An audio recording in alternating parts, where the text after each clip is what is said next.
Good morning, ladies and gentlemen, from a beautiful Lightning Ridge District Bowling Club. This is Bruce Kirk from your Gold Coast-Tweed media team. Robbie to my left there doing all the technical work, me just straight out commentating. How easy is that? So welcome to the Peter Williams Black Opal Classic of 2022, brought to you by their major sponsor Aristocrat. And also you'll see the number of sponsors there, so we'll read them out, not all at once. We'll go through them. This will come up on the screen every so often.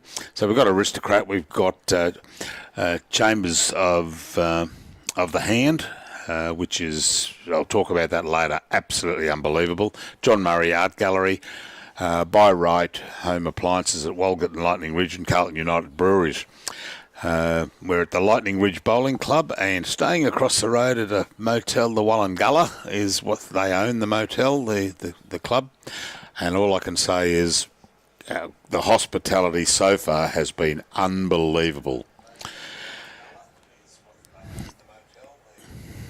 Oops, I'm coming through, getting a bit of echo coming back at us, so I apologise for that. Clint Bailey's watching. Hi, Clint. So they're having a one-end roll-up because what they've now decided, rather than just the two games today, there's a bit of weather coming in, and so they're going to jump on to starting early now, which is probably 10 minutes early, but what they're going to do is get 3 games in today. So the viewers out there, they're going to be a feast of bowls.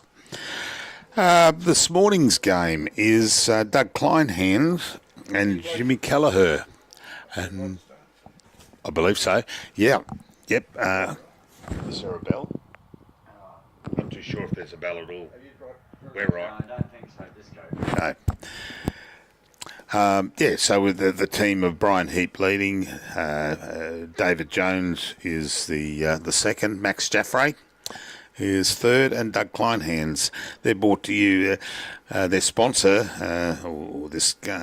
their team is sponsored on this rink by Berry Bowling Systems.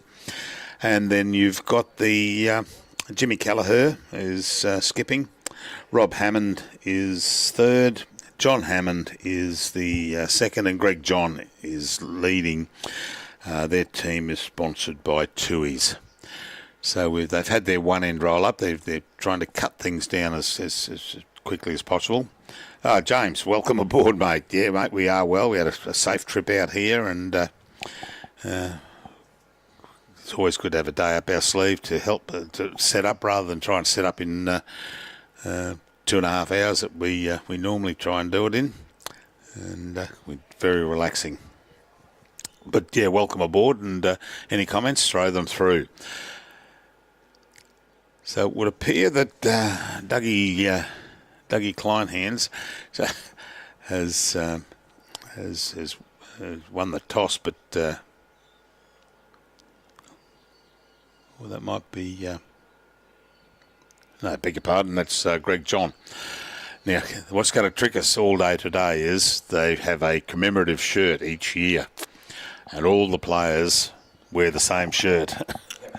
So it can get confusing out there, but we'll sort it all out as we go along. I don't have my my offsider with me. He's still back on the Gold Coast, Brian Marshall.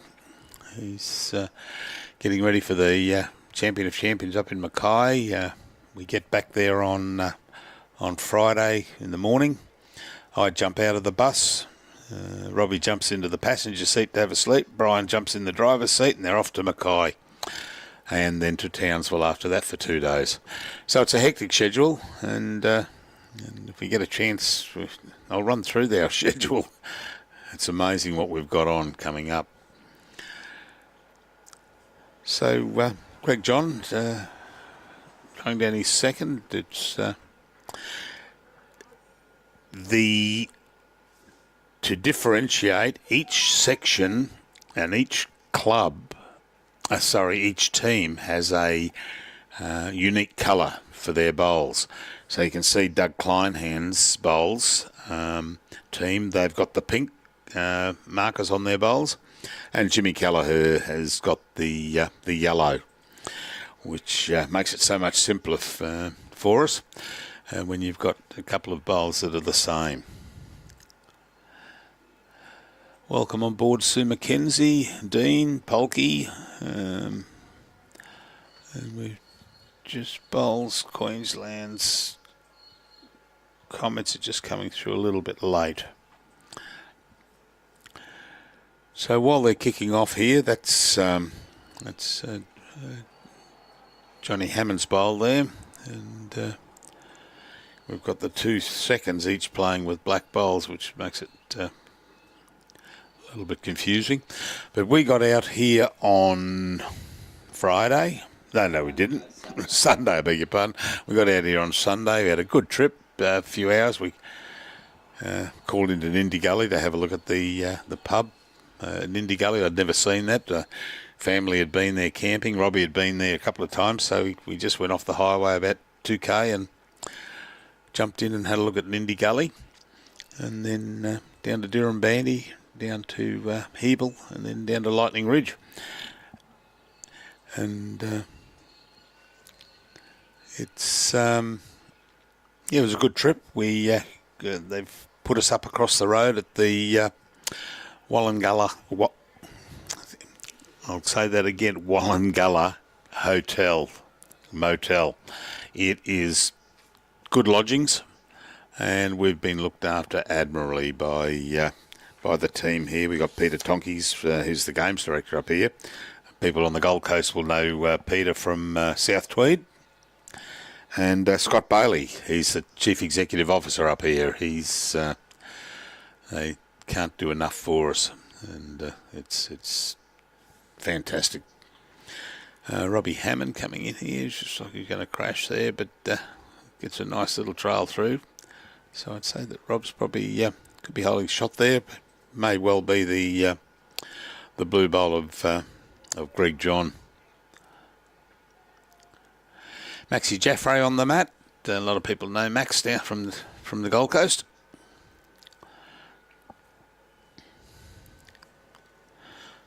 John Hammond is watching. Yeah, great to hear. Busy schedule ahead of the wife must be dragged you around the shops past couple of weeks. Oh, mate, tell me about it.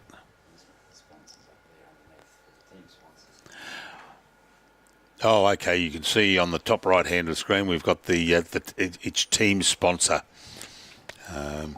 So I believe it was the club that went out and got all the sponsors, and so each team would have a sponsors. They may have done a draw actually to see which team's got which sponsor, which is pretty good. But we'll run through all the sponsors as we go on through the day. There's quite a number to mention, and we'll be mentioning them. Shane Garvey got a side in it this year. I'm not too sure. No, I don't think I saw Shane's name. Peter Balderson, hi mate. I'm pretty sure that... no, I didn't see Shane Garvey. No, I haven't seen his name, Dylan.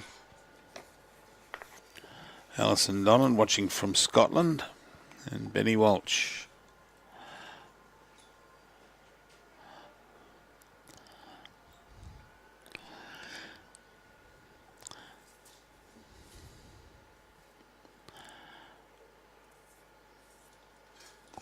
Still recovering, Benny, from the trip to Boyne-Tanham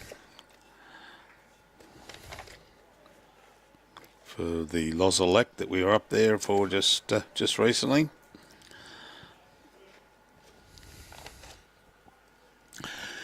Now, Lightning Ridge Bowls Club, they've got 2 greens. You can see one right at the top of the screen. That is the grass green, and this is synthetic, this one here. Next year, hopefully by next year when we come back to do it, the next year's game, this will be a brand new synthetic carpet, yep. And a roof over the top that is getting You can see, where can I see? Top right near Jimmy Keleher's name, you see a green bars around a pylon there, and to the left where it says Lightning Ridge Bowls Club, the proud sponsor. That their foundations there for holding the canopy that they're putting up. Great bowl there from Doug Kleinhans.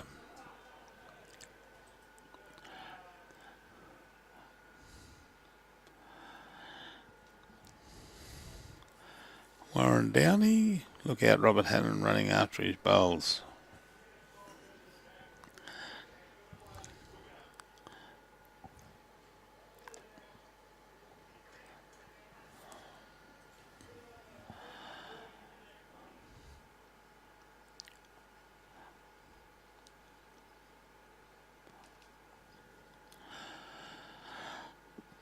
Rob just asking Jimmy if he... Oh, no, I think he's a bit wide on that one. Want him to come through and... we might have something. Now, that green speck bowl there is... I think that is Rob's.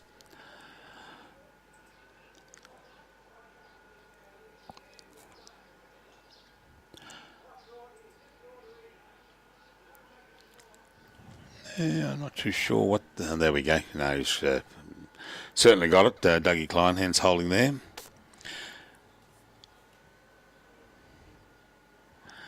Janine Brown, say hello to Ray Brown. I'll do that for you. And what is it? Bring home some money, honey. Yeah, I'm not too sure. Has Ray got a live stream game at all? No, I don't think he has he? No. No, I had a look through the 5 live streams that we're going to do, and I couldn't see him there, no. But we'll... I'll find out what rink he's on, and we'll get a message to him.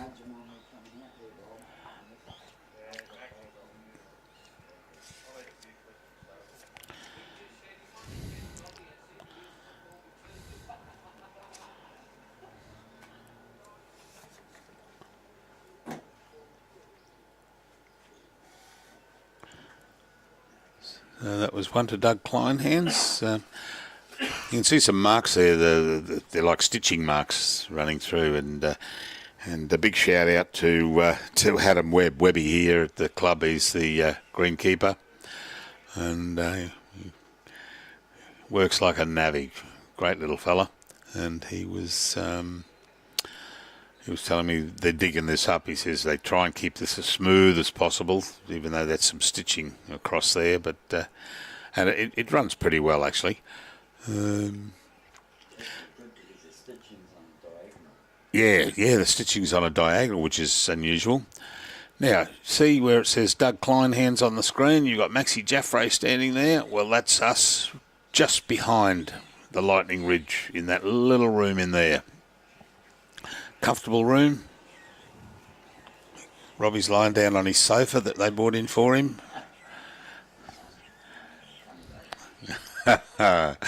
Yeah. Say hi to me, little Webby duck. Yeah, is it a bit personal? Not too sure. Where's Ray's team? I'm just looking for Ray Brown's team there.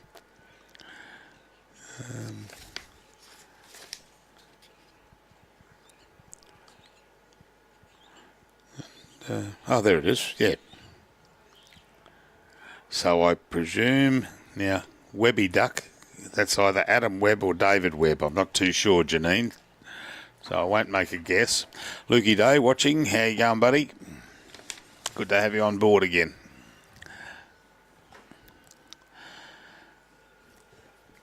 We're going to get a little bit later on. We're going to get Scott Bailey, the chief executive, to come and have a chat to us about the club here and what they're doing here.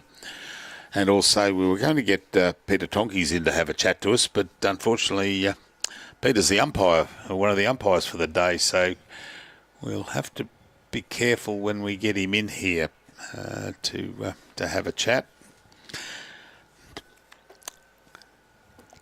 Now, yesterday Where did we go yesterday, Robbie? I can never remember that. The chambers of the chambers of the hand. People who come to Lightning Ridge, it's up 3 Mile Road.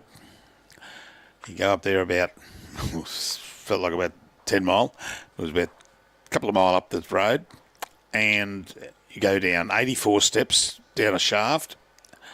There's steps, and given a bit of a talk, and then you go for a wander through these carvings on the walls, done by a gentleman, well, he's still doing them now, but 25 years he's been doing it down there. And he carved out the 84 steps with the jackhammer and buckets and everything, and then got to the bottom and set up a little crib room, as they call it. And the crib room is where you have a cup of tea and relax. And he'd had his lunch, and he decided, just on the soft sandstone down there, he decided to use a butter knife and carve some murals, or carve a mural. It is unbelievable down there. They've now got a shop down there that sells opals. And I said to Robbie this morning, I said I couldn't work out whether I wanted to buy a $3,500 ring for my wife or a $5,000 opal pendant for my wife. And the decision was so hard, I ended up buying a stubby cooler. It made it so much simpler. But it is just unbelievable down there. Back at the bowls quickly, we've got Johnny Hammond by the look of that.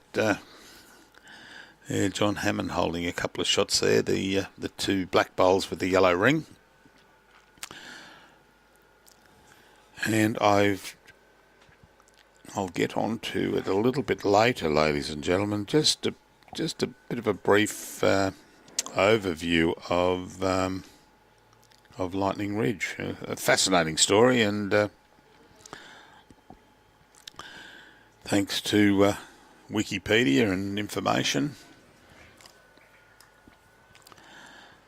Okay, so it's Adam. Okay, good. And say hello to Dave as well. We can do that. Damien Delgado. Coast-Tweed.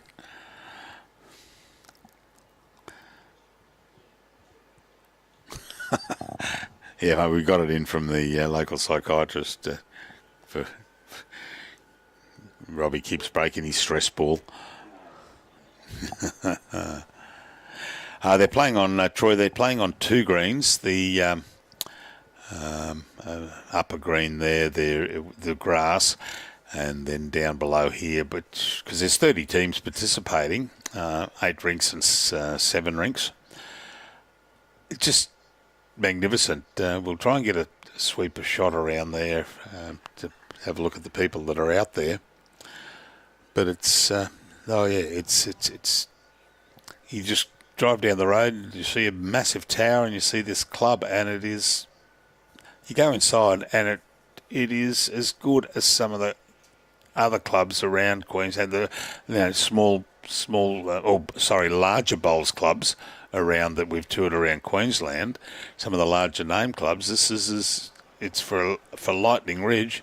This is a top-notch club. Oh, there we go. That's there's the top green up there. Doug Kleinhans running a bit. No, he's not going to be happy with that. He's gone a little bit wide, and so as it stands at the moment, Jimmy Keleher is holding a couple of shots, 3 shots there by the look of it.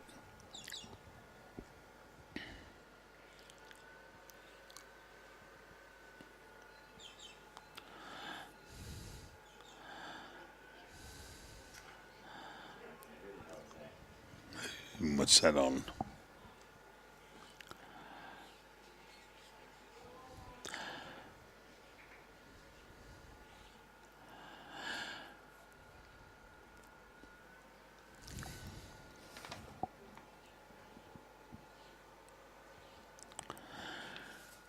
Now the 2022 Peter Williams Black Opal Classic. Peter Williams is one of the founding fathers here at the Bowls Club, I believe, and passed away a couple of years ago, and they've named the classic was renamed actually in 2018 to show appreciation of Peter Williams. So it's now the major sponsor, Aristocrat, and you've got 2022 Peter Williams Black Opal.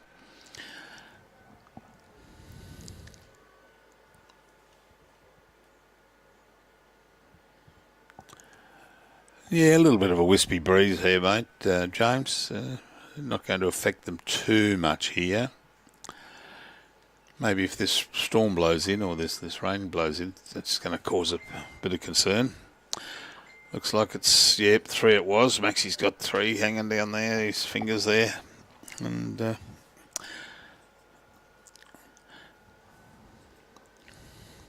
now Lightning Ridge, it's northwestern New South Wales. It's part of the Walgett Shire, and it's near the southern border of Queensland, about 6 kilometres east of the Castlereagh Highway. It's known for its other opal gemstones, but primarily the black opal, and hence the Black Opal Classic. It was established, the town was established in 1922, and I was reading this morning how it's got its name, and I'm just trying to find that again. Here we go. The name Lightning Ridge is said to have originated when in 1870 some passers-by found the bodies of a farmer, his dog and 200 sheep which had been struck by lightning. Must have been a hell of a bolt of lightning. They didn't discover the potential of the opium mining until the late 1800s. And in 1905 the first shafts were dug with the unique black opal, soon attracting fossicas. Established mining towns such as here and White Cliffs. Charlie Nettleton, an early pioneer, walked 700 kilometres from the White Cliffs to see the black opal, walking back to White Cliffs the following year to develop a market and selling opals. So there's a bronze statue as you come in here, the spirit of Lightning Ridge. So it's it's got a bit of history behind it, the town, and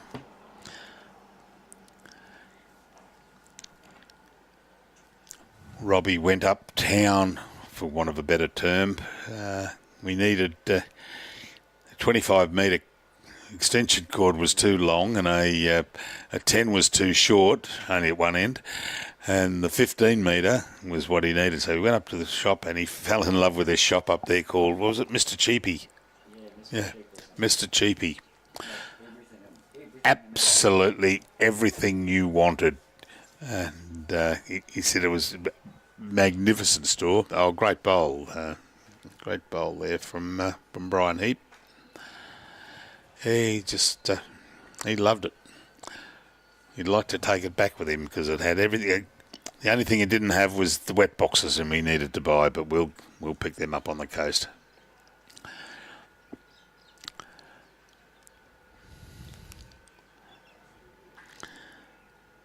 So John Hammond, this is John Hammond Senior, Rob told me. He's on a good line here. Find that gap there and take it. Oh, unfortunate. I thought he was going to pick that up. Jimmy Dalrymple, morning boys from a warm Mackay. The boys will be up there Friday night, up to Jimmy's stamping ground, and also Peter Balderson's stamping ground up there.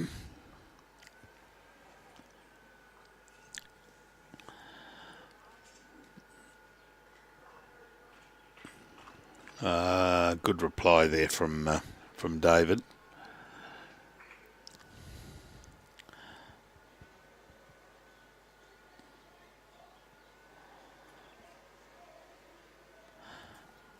Grant Feldberg, and who was that? Frank Dylan Skinner.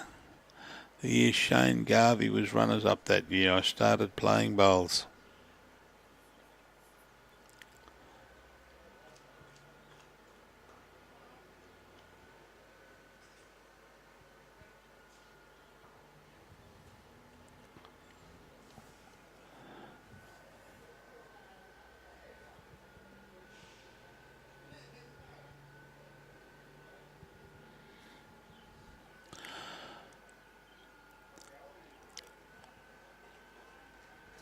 Oh, lovely bowl.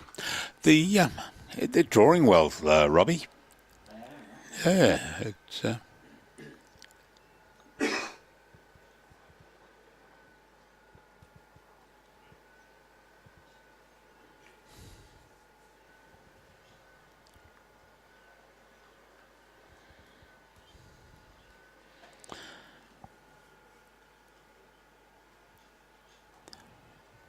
Oh, you're just... Yeah, they were up in Mackay last. What was that for? Jimmy Dalrymple had COVID the last time you boys were up there. Yeah, that's it. We missed out on a few beers. Yeah. Oh, well, you keep them cool, mate. They'll be up to have a beer with you, Jim.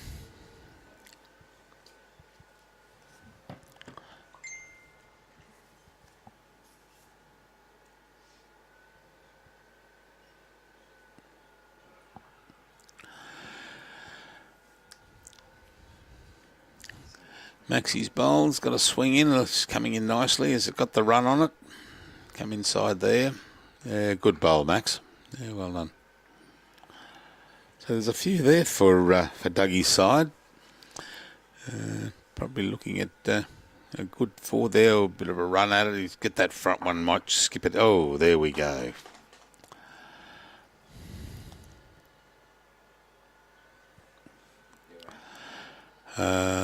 Is it dead ends or is it respot? Dead ends. Yep.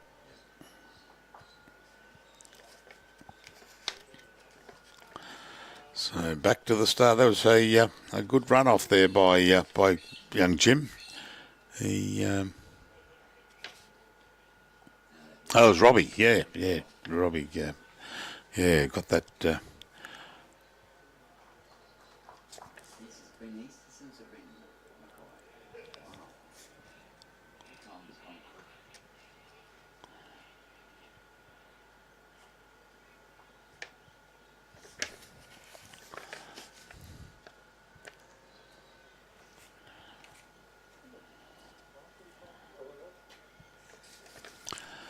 So they start again. It's yeah, good bowl. He was facing 3 down at that stage.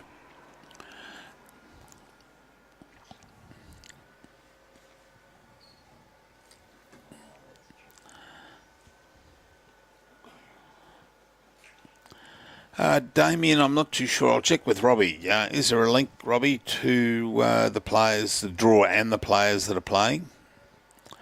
I'm not too sure, actually. No, not, we might have to get on to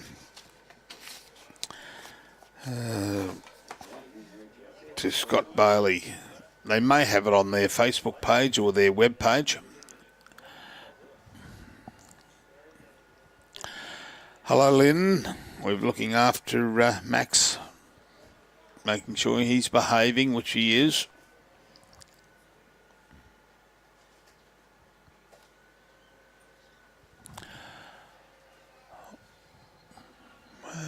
Very difficult, Jake, to see the score next door. Especially with 4s, there's people everywhere, but we'll try and get out there. We're at, a different position to... Oh, good bowl. Yeah.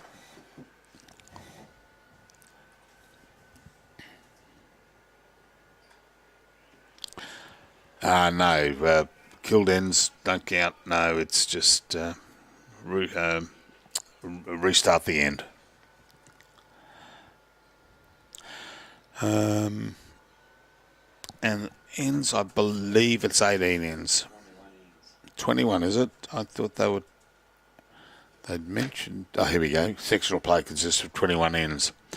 I think one of the boys was saying that they may have knocked it back down to 18 because of this storm coming in to give them a bit of extra time, but looks like they've left it at 21. And...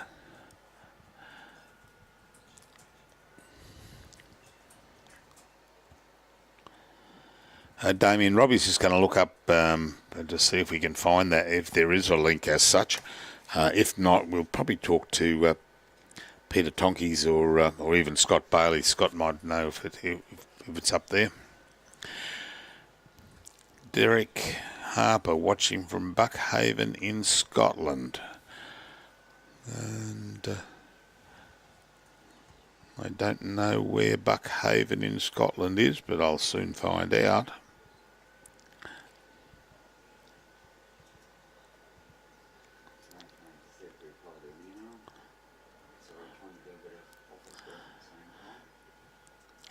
So Johnny Hammond and Greg John holding sway there, holding shot, and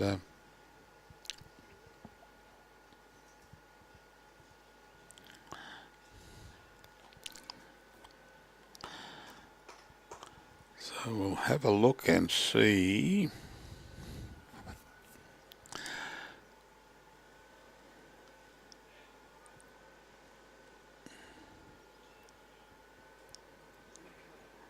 Oh, okay, so if you jumped in the water at Edinburgh and swam across, you'd end up with at Buckhaven over there.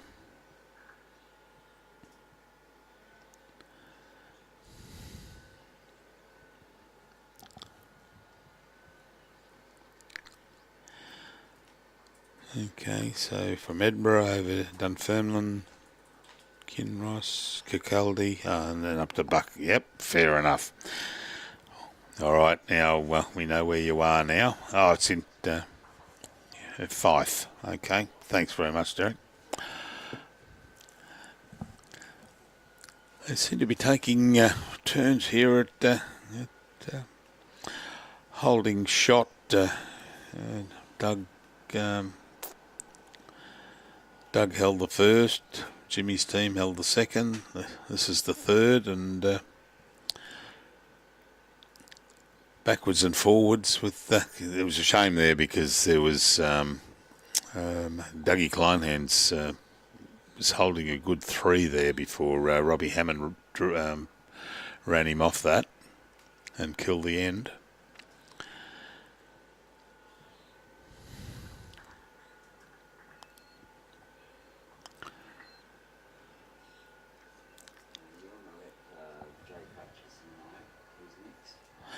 Yeah, the next live stream game, Jake, we have got, and where's Jake from? Is he? Not too sure. I'm not too sure if he's Gold Coast at all. But we've got Paul Staggard, Steve Clark, Matt Bell, and Clint Sheldon up against Mark Nugent, Brett Sinnott, Stan Russ, and John Bradley. So that will be a good game. Whose birthday? Paul Staggard's birthday. Well, we'll shout out to him when he gets on live stream. Eileen Swanson and Peter Leons.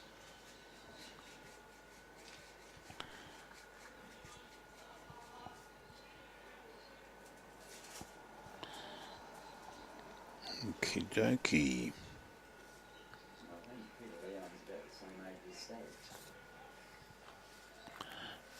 I'm not going to pick ages, mate.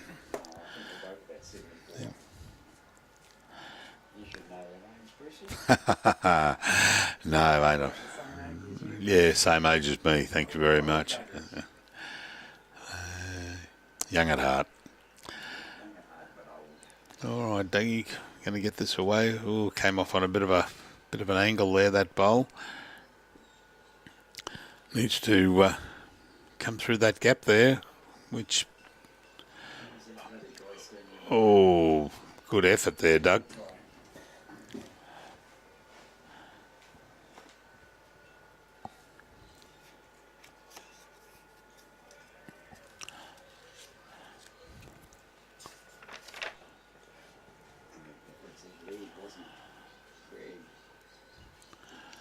Oh no, Jimmy's not happy with that. She's run across the face there.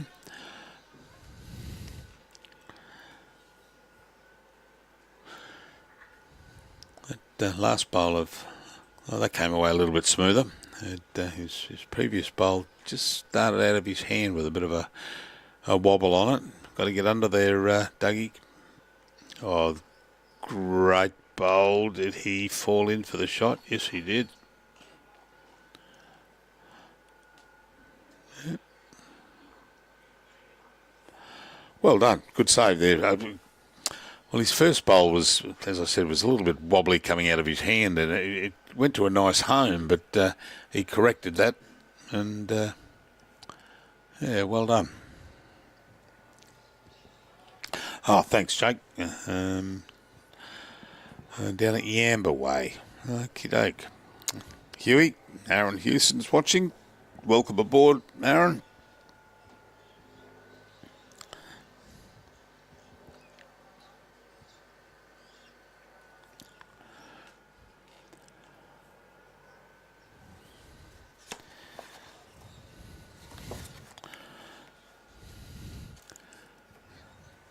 They tend to be playing long, and when I was talking to Webby yesterday, because we were talking about thinking of putting one of the cameras or the side cameras down on the rink or on the green there. You can see where it says BBS on the top right of the screen. That's one of our cameras, and we were thinking of putting it down onto the green, but he says they've got to go wide occasionally down that hand, and especially in the afternoon for some reason. It could have something to do with the breeze or the sun not hitting it as heavily as is now during the day. But yeah, no, it come up a treat.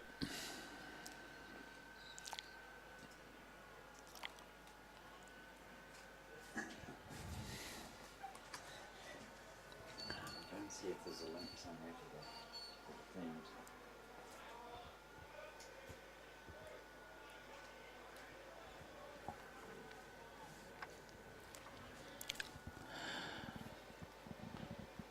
Doug learned that in North Queensland.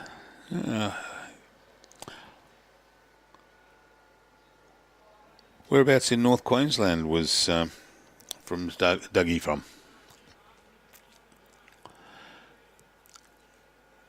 Great part of the world up there. Well, they've all... Corey Wedlock. Welcome aboard, Corey.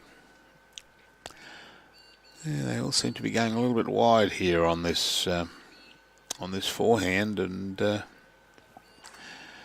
after the first three heads, which were fairly good, they've gone a bit wayward here. Oh, thanks, Annette. Townsville. Yes. Spent a lot of time. I was in Mackay, but I spent a lot of time in Townsville with football.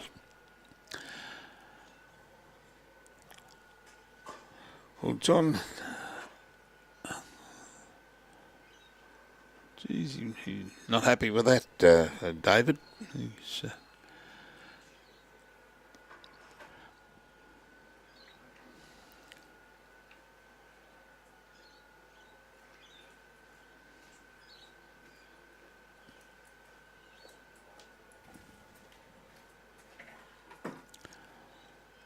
This is starting to turn,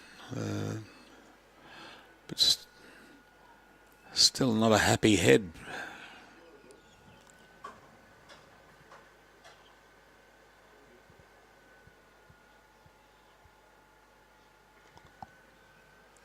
Yeah, James, for some reason, they've just all seem to have gone wide, and you've got a good correction here, and that's David Jones's bowl. So he's corrected. Let's see if John Hammond can correct.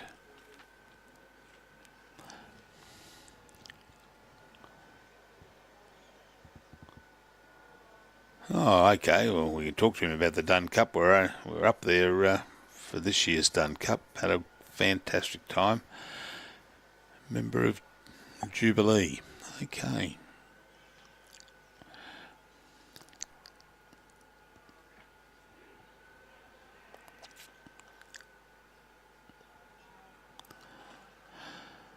right, Max, see if you've learnt from the others. Get around that. On a good track here, Max. Oh, well done. Yeah, good bowl.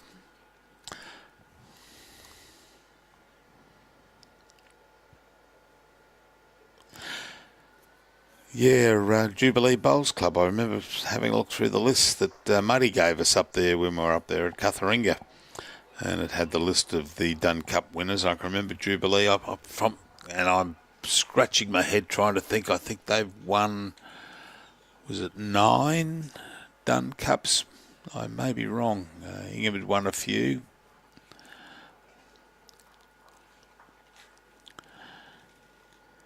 All right, Rob. Yeah, just run across the head there.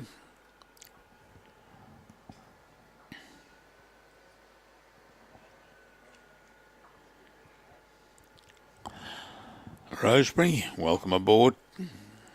Hope you enjoy the coverage.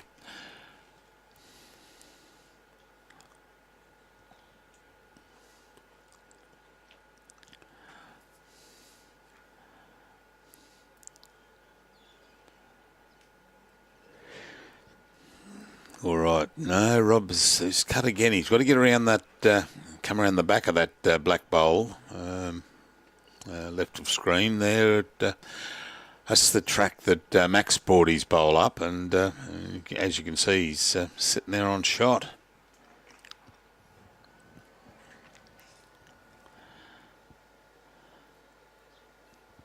John Bagnall watching from Forster. Yeah, Forster. Another lovely part of the world.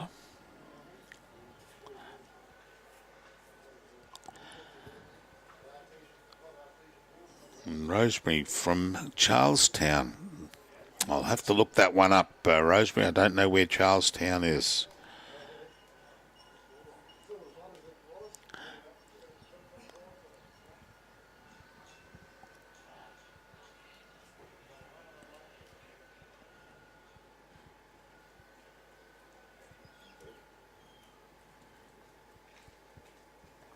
Yep, there'll be a link up very shortly for the teams anyway. Alright, we've lost internet. Oh, that's why the numbers have dropped down. I just saw that. They've gone to 0. Okay, what happened here?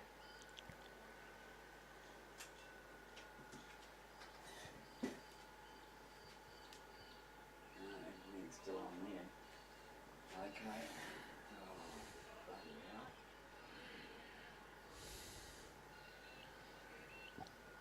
hell. All right, Charlestown, down New South Wales, down Newcastle Way.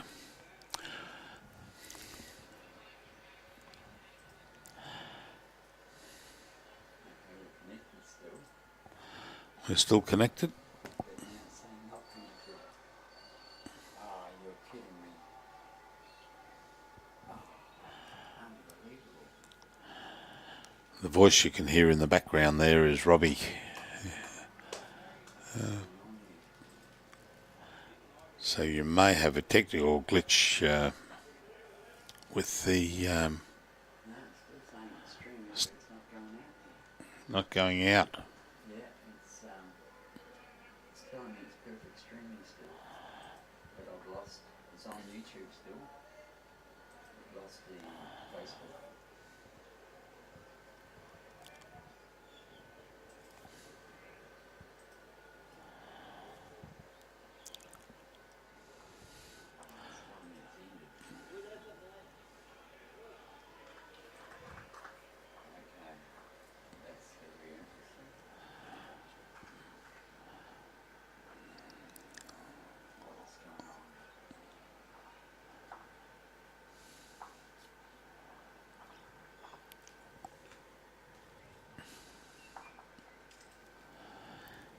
So Brian, it looks like it was 1 to Dougie Kleinhans then.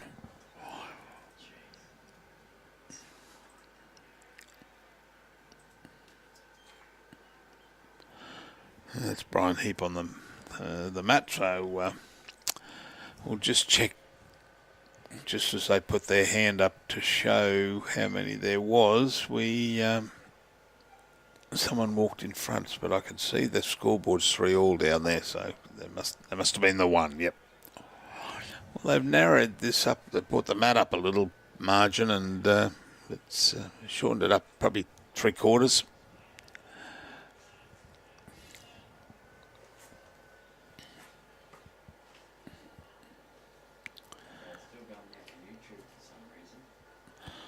Okay, so we got a YouTube feed. It's going out, but for some reason Facebook doesn't want to play. Oh, good start there. Well done, Brian.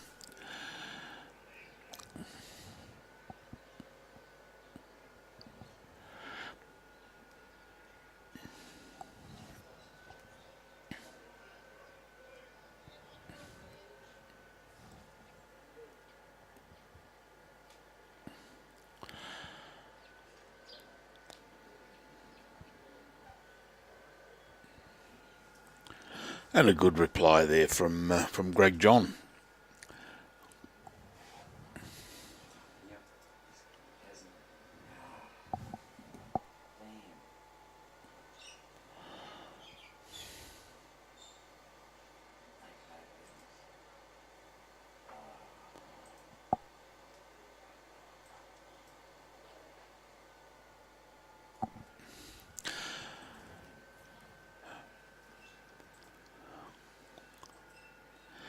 There's a couple of good starting bowls there from Brian Heap. And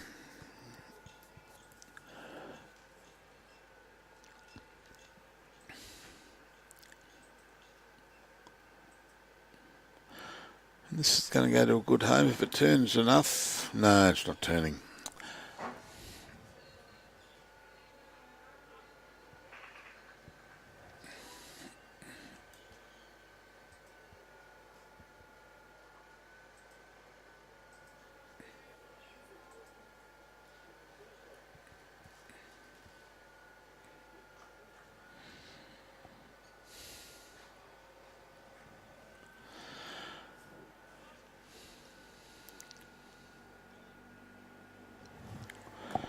How are we going, Robbie? We're getting it back now?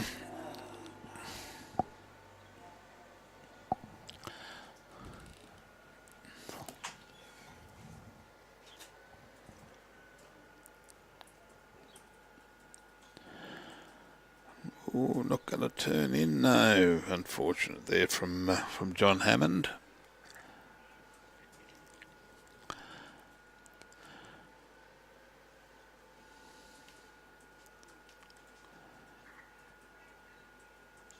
Yeah, they seem to have narrowed it up a little bit on this side now, and they're drawing quite nicely.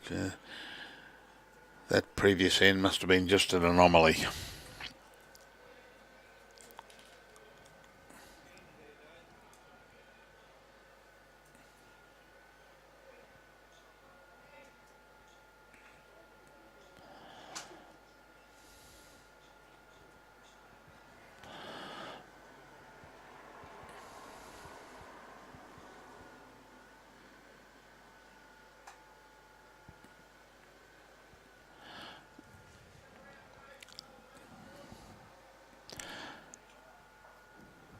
Well, finally a message has come over on the... Oh, no, here we go. It told us we'd lost internet connection there.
Yeah, good bowl there from Maxie Jaffray. So the boys there,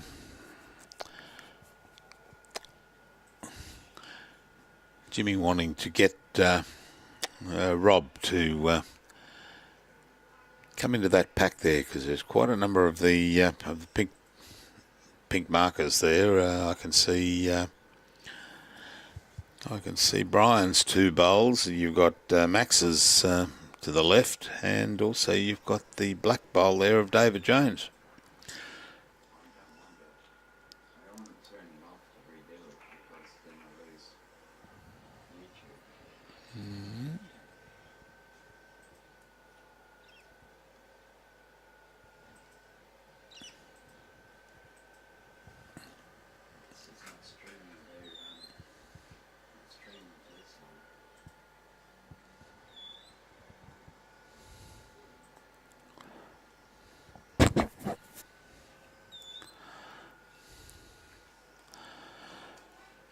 All right, Dougie, you've got a few there, so really just to consolidate.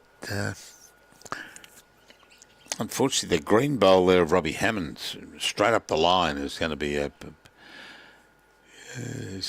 bit of a nuisance for Jimmy when he gets on the mat there, unless Doug stops. No, thought Doug might stop in the middle there and have a blocker for.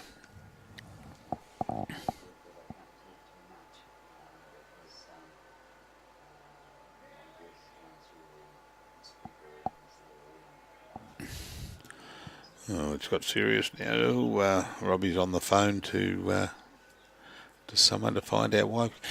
Because it's amazing, we've got a massive tower just outside where we're doing the commentary. But actually probably within 40 metres of it. And it's not coming up well. Oh, here's a good bowl. Oh, great bowl there from Jimmy Keleher. I think probably Doug's got to play a similar line bowl and coming off that black bowl there of David's and come through that gap, and if he can roll the same bowl as Jimmy played, so if he can roll that bowl of Jim's out, started on a good line. It's got to turn in. It's got the weight to get up here. Oh, looking good, is it? Oh, just starting to duck. Needs to straighten a bit. No.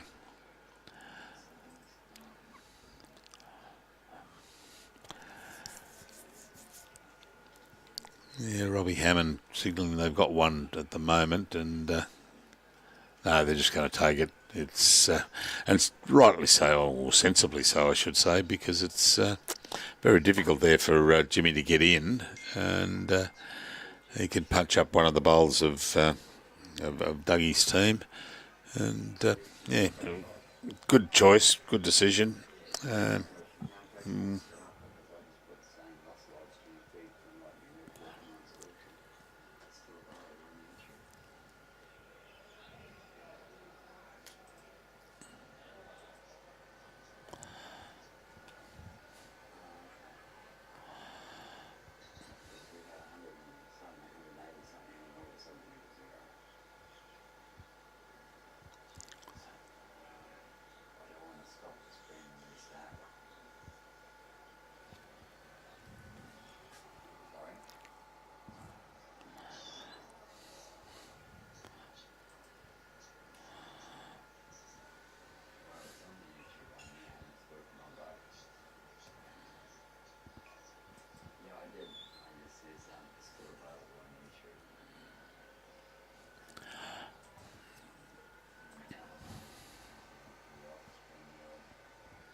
So you wanted Jimmy Keleher there, and it was a wonderful bowl by Jim to get in there. It's a pity Doug didn't get the same line, or he had the same line. It's just his weight held him out of rolling Jim's bowl out. But good effort, and Greg has thrown probably a 3/4 length. Here's a good bowl coming in here from Brian Heap. Yeah, good bowl. Well done. Oh no, sorry, tell a lie. That was Greg Johns.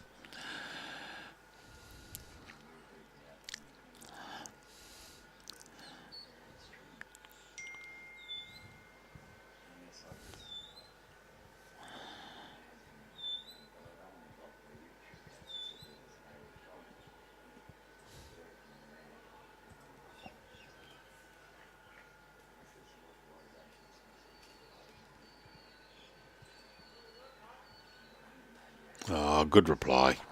Yep. Good reply there.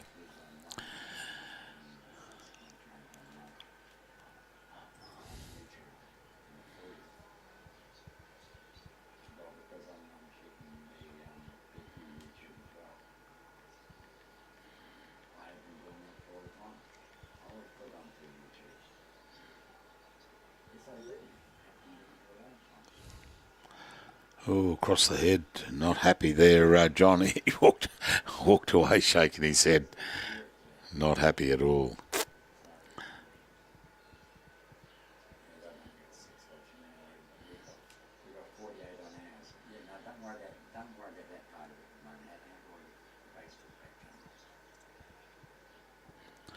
Yes, James. The Facebook is down. YouTube's still running. Yeah, we don't know why.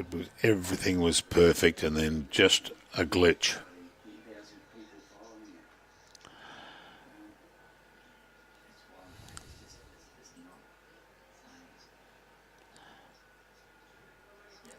No, John was just not happy with this end. He's scratching his head there and saying, "What have I done wrong here?" He's got two bowls on the right hand of screen, and he's not happy at all about that.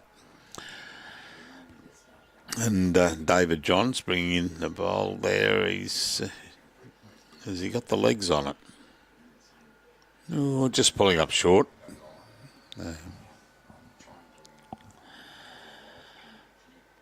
And for those who've been watching on Facebook, on BQ, and also on Gold Coast Tweed Facebook page, we apologise we just don't know what happened. It's going out on Facebook and everything's fine. I beg your pardon, on YouTube. But yeah, it's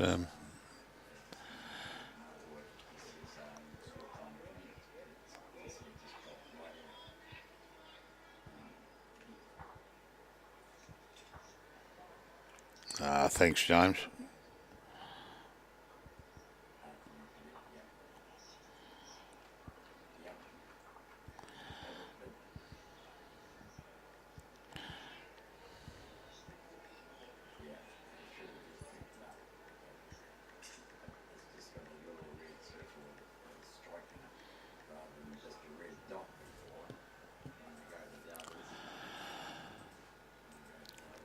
Okay, Rob, have you got a turn underneath that bowl of Maxi?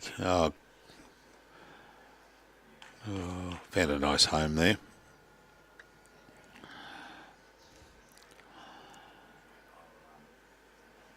Yeah, Max,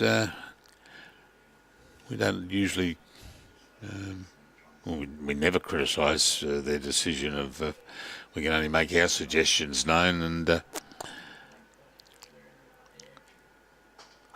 yeah, good choice there. Coming in the backhand, probably resting, getting around that front black bowl, and then and just coming through and resting on Rob Hammond's green bowl. Oh, got the legs, Max? No, unfortunately, took it off there.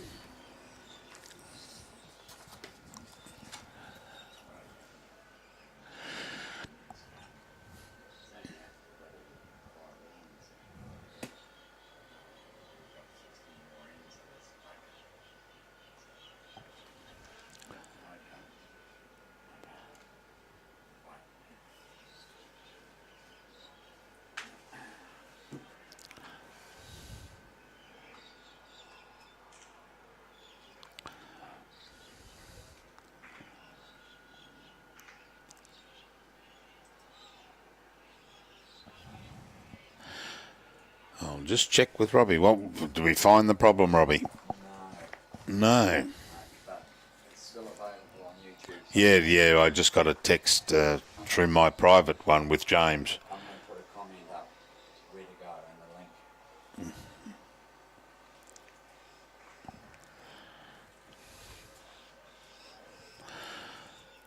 the link. Oh, and he's rolled Maxie's bowl over and giving the shot away there.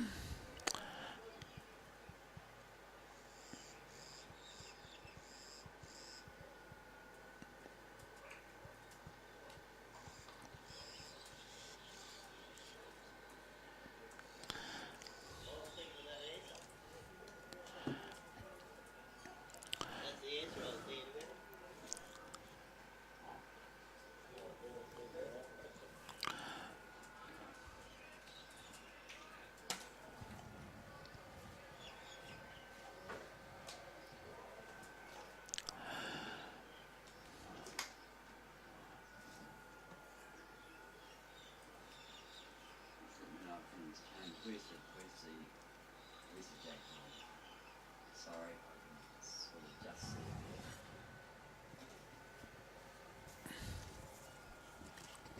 Sorry, camera.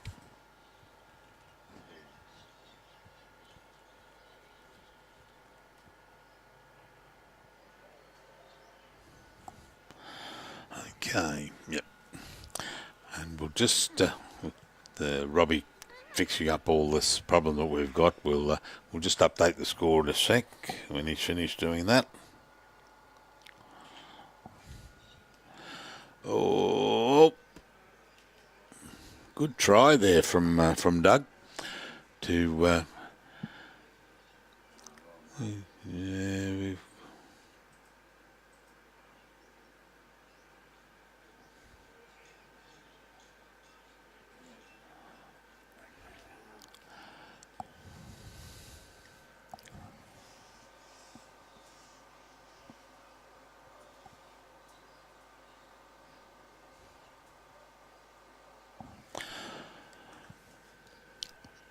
yeah, I think that, perhaps Jimmy might actually come down on his forehand. I'm just guessing at the moment.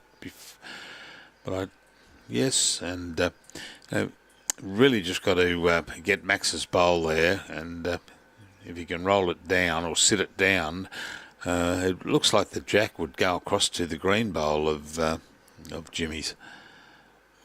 No, just gone across.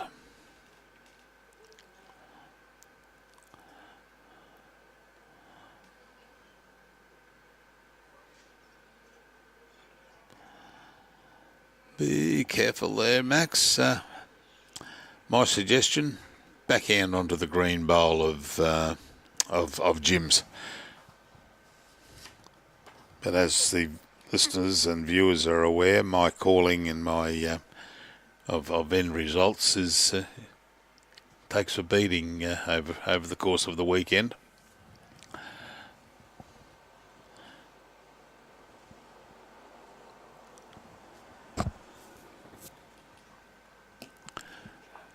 Yeah, taking one on there, so that'll take Doug up to 8-4 over Jim.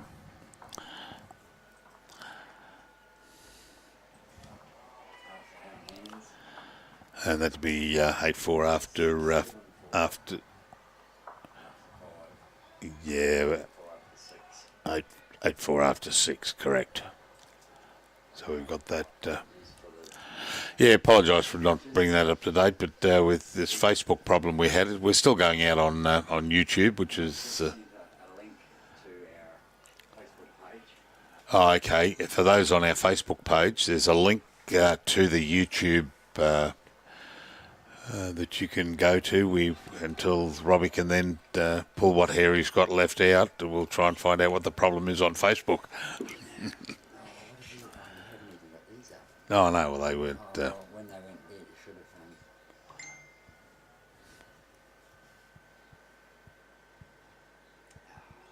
Jesus. Yeah, James, law of averages, mate. That's what it is. It wasn't coming up.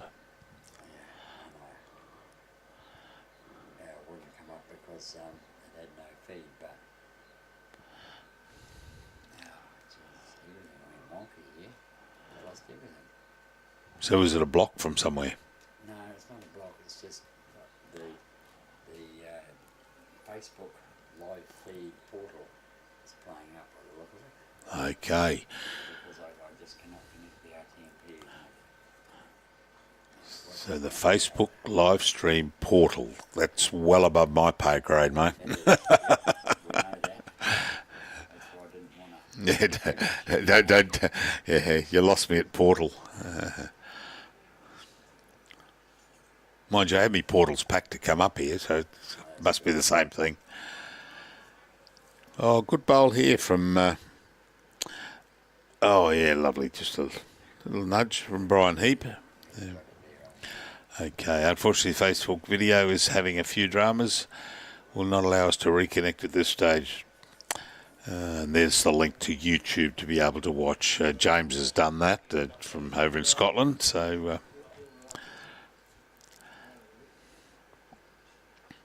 yeah, good reply. Just running past a little bit there is Greg.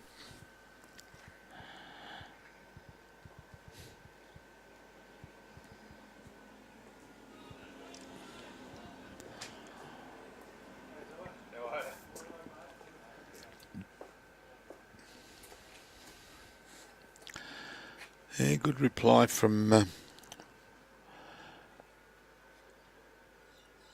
oh, yeah, David Jones. Yep, good. It's, they seem to be running across the head on that hand. Now, Johnny Hammond.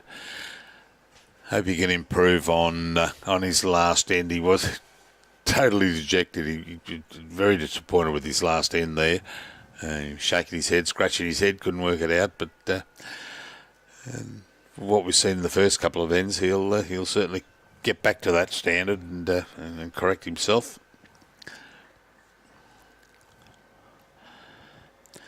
So so you can see up there that Robbie's put up there the connection over to YouTube with Facebook. The Facebook wouldn't allow us into the portal there for some reason, and but no doubt Robbie will have that fixed.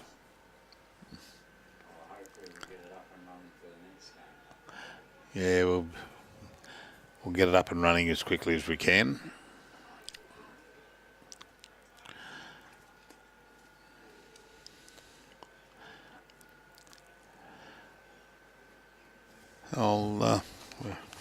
There it is.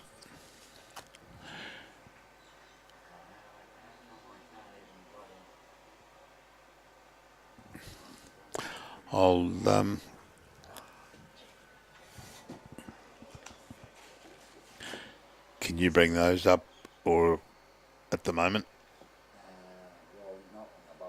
No, yeah, in between the ends, but...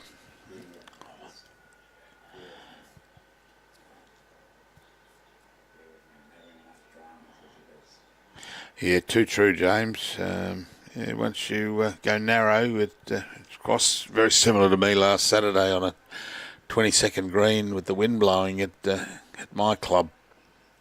We were just going across, or it was so dry we were, as I said the other day, the first 9 bowls were in the ditch out of a game of 4s.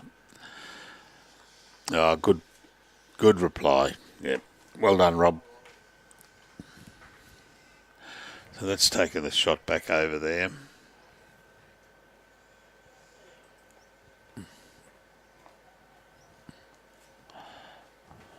Young Peter. Yeah, we'll do that. We're just getting it. We've got a problem with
because Opal Give us don't go 5. through Telstra Towers. Thanks. Opals don't have their own towers in a lot of areas. We'll probably be up by then. But yeah, it's back. It's back. Aha. Well, it's back on Paul's Queensland's Facebook. Okie doke. Oh no, 2 minutes ago, yes, live. Oh no, now it's ended. Apologies, ladies and gentlemen. We're just going to try and get Scotty Bailey in here, the chief executive out the club out here, and he was saying that the Facebook was coming through on their TV, but then all of a sudden she's dropped back out again. Oh, that's nuts. They're gonna be still going through on their TV.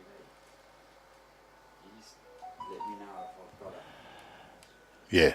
Yep. Change anything there. Who's that in the way?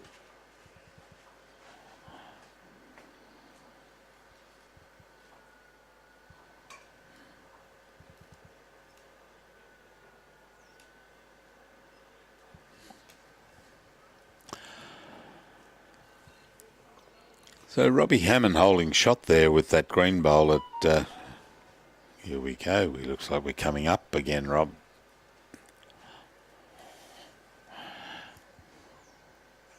What's happening?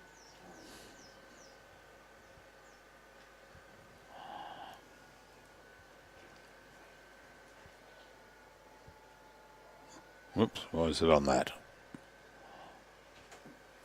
What are you doing? Oh, it's went to. There we go. That one seems to be ready to kick in. That's his was live, not his live. Oh, okay. You've just gone back to an old one.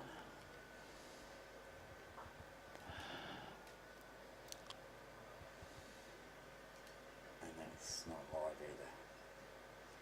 There's no Okay. saying it. So they're taking a kind of a measure here on the on that bowl of Robbie Hammond's.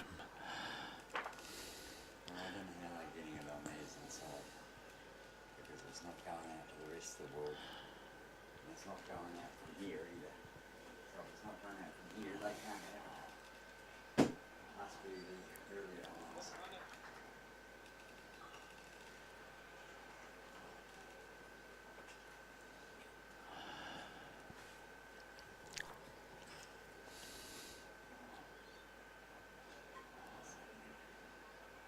Okay, we'll swap him over, and here we go.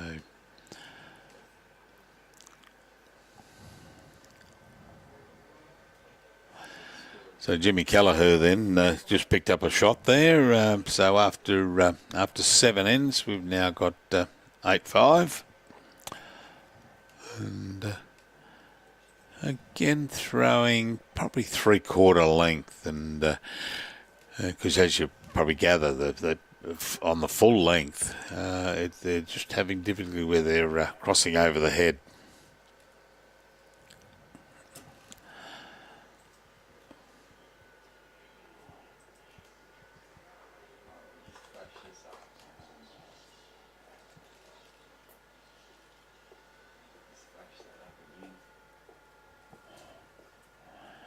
And was live. Here we go. What's this?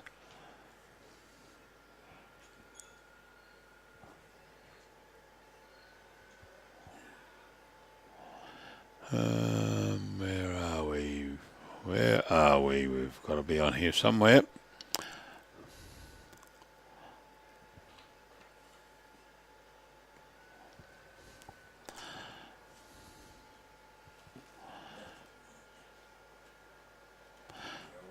No. You're going to get that working. Can't work because it's not going out from here. So you can't have it on there. So what I may do is, Got people over on YouTube watching at the moment. yeah, well, YouTube's going through. That's fine, and I'll just do a.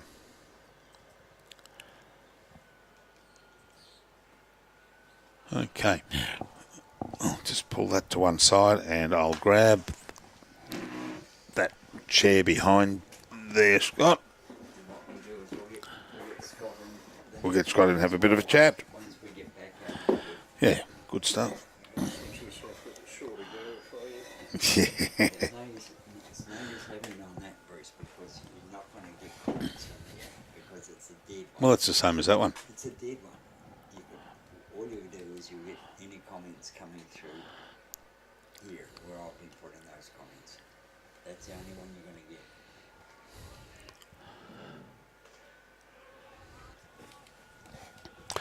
All right. Well, while we're sorting out the problems there, YouTube's still up and going. So yeah, YouTube's still up and going. We'll get Scott to pop in here, round on there, and just we've got that, and we make sure that we've got the flat side poking out, which is good.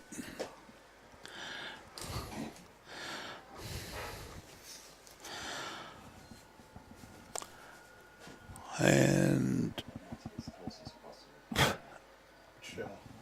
that one there. Yep, that's it. And welcome back. And we'll leave Robbie to sort out the problem with Facebook.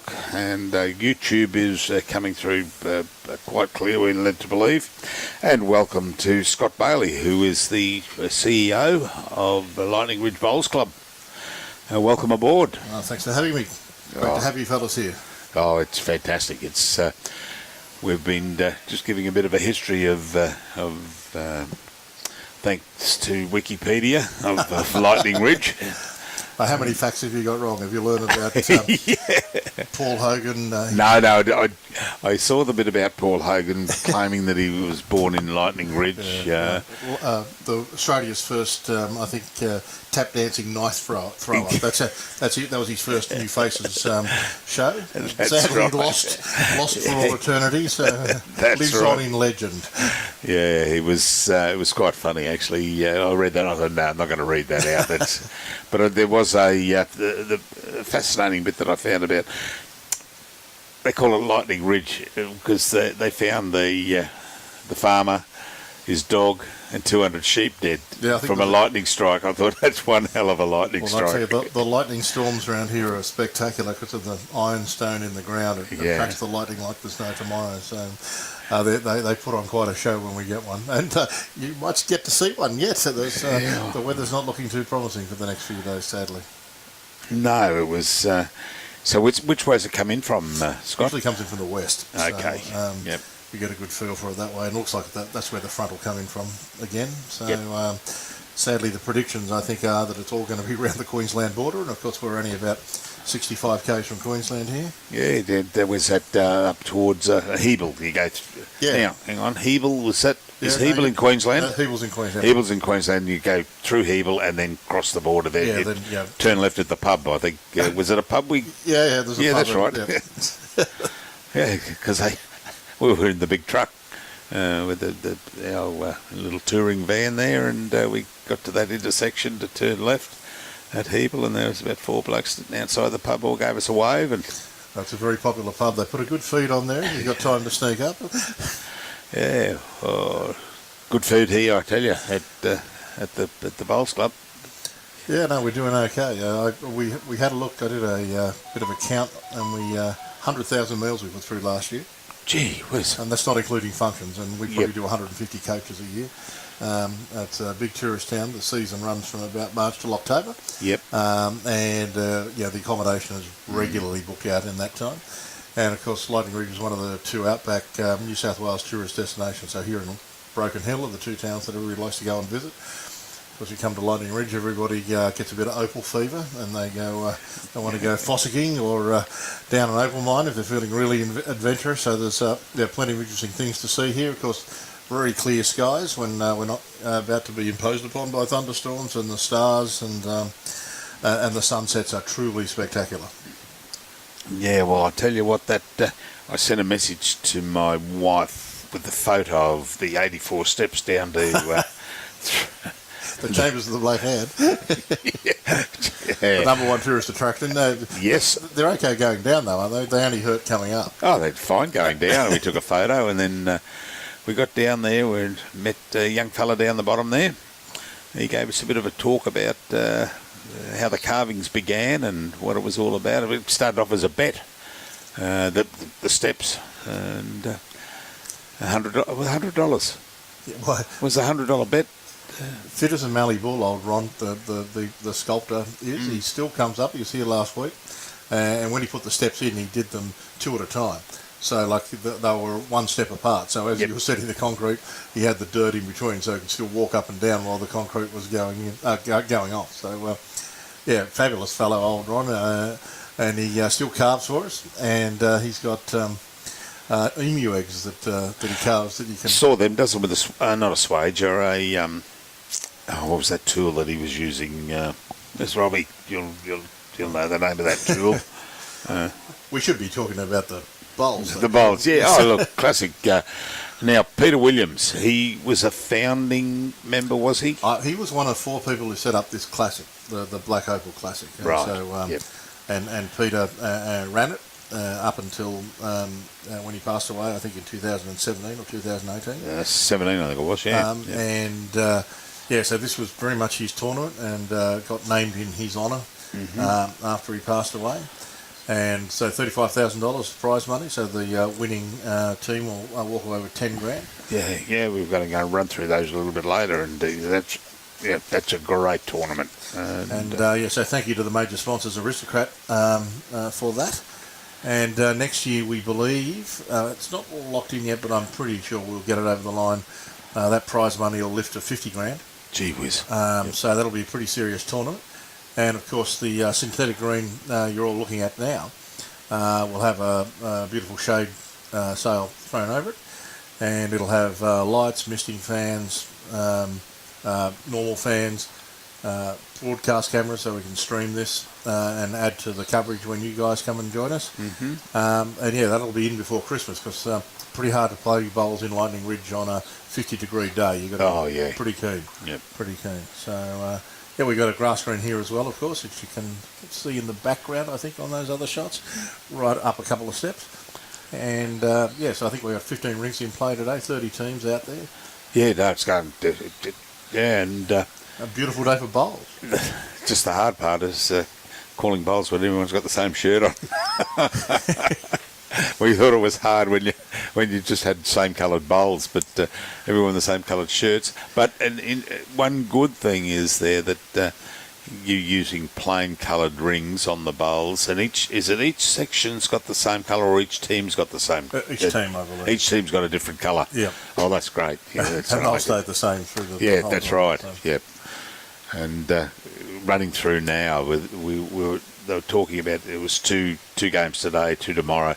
But with this imminent storm, they're talking about doing 3 today if they can, and which will be good. Yeah, well, daylight saving here, not like you fellas in Queensland. You know, we know how to adjust our clocks, so that'll give us an extra hour of daylight to fade the curtains, as they say. That's right. And so yeah, hopefully we'll get some bowls in, another game in, because it looks like we're definitely going to have some terrible weather tomorrow, but hopefully we'll be able to catch up if we get rained out tomorrow on Thursday and make a full tournament of it. But fingers crossed. But I think we should be able to get the 3 games in today.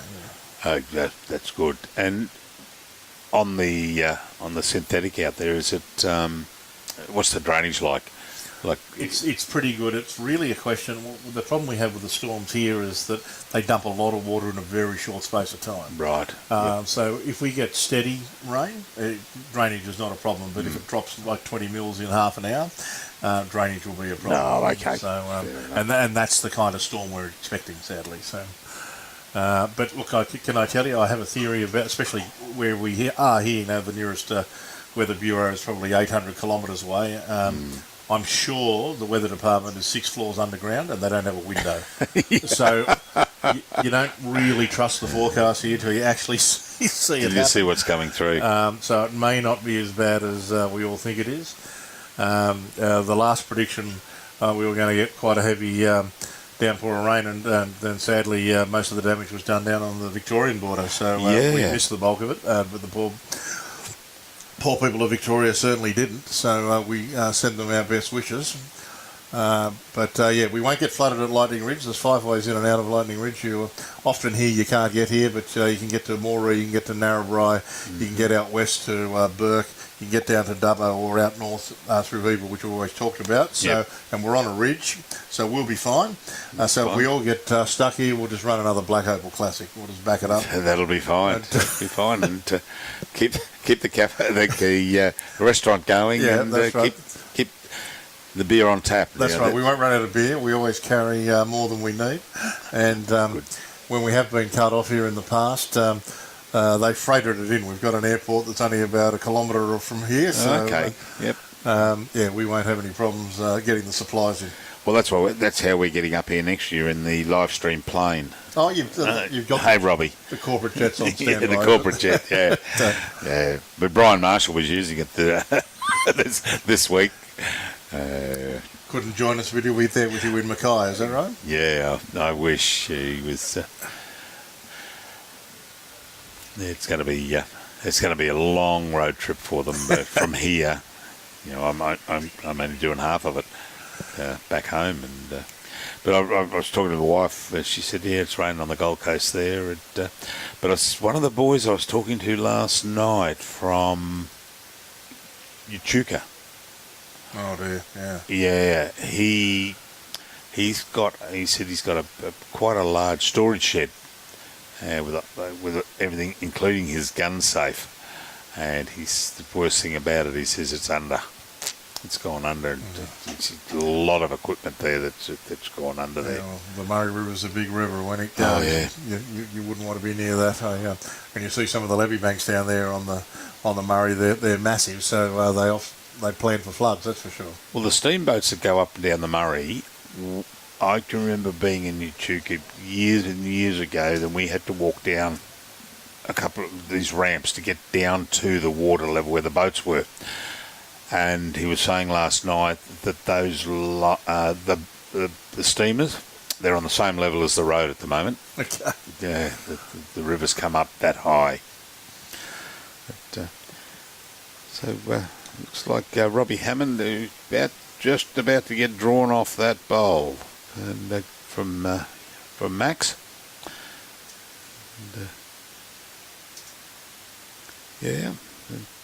Maybe second. Yeah. Jimmy saying play onto that, and come across. Hello, we've got movement. Have we? Oh, did you? Oh, okay.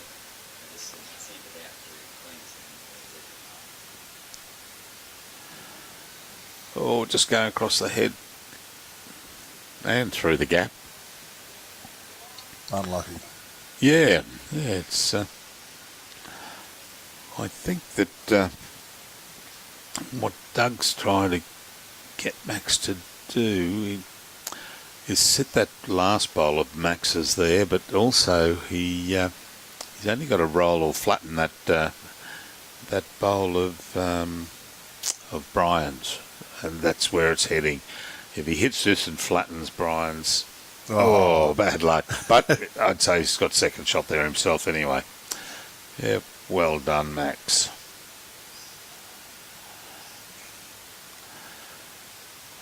So looking up the end up there with my poor eyes, 9.7 is it? Yep. We come prepared with everything. I know Maxie's standing in front of it. We'll try and get the electronic boards for you for next time, fellas. All right. That'll be I don't want to make it too hard for you. Here we go. Yeah, 8.7, I think. Yep. Oh, it's a good tight going. Yeah. And,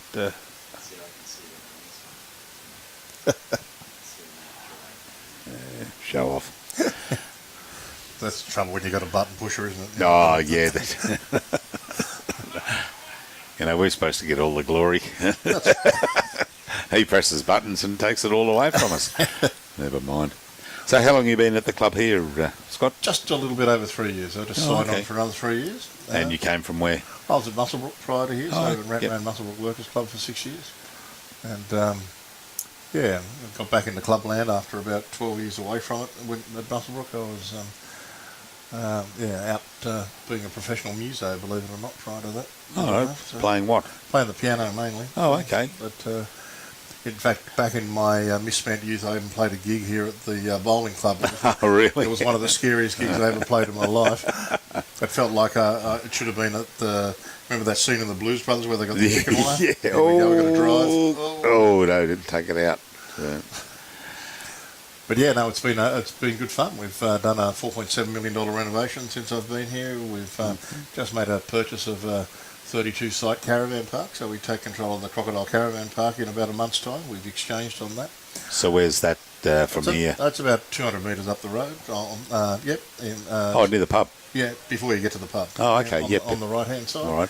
And this vacant block across the road, do you own that one? No.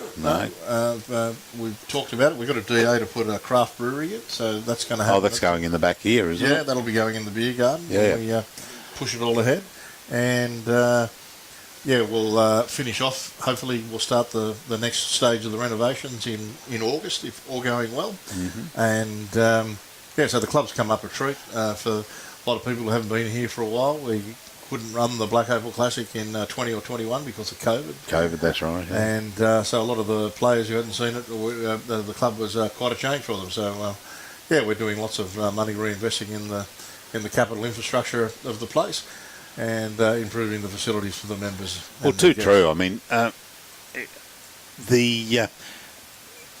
no point in having money in the bank.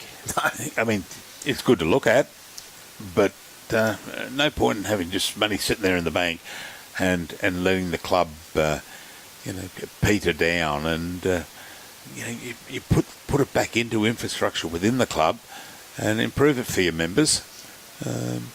I think it was Peter. No, it wasn't. It was Darren last night. I asked him.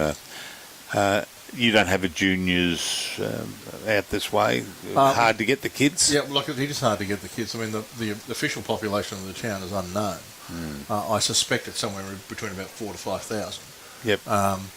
And there'd be about 200-300 kids in the school. So we do school sport in 2 of the years. Yep. Make bowls part of the sporting program. So we do have a small junior program associated with the school. And but for us to even play another club, Walgett's 50 minutes away, Brewarren is 2.5 hours away. Yeah, right. Collarenabri, it's an hour away. Moree 2.5 hours. Burke's 5 hours. So it's Canambles 2 hours. So it's a big ask playing regional sport.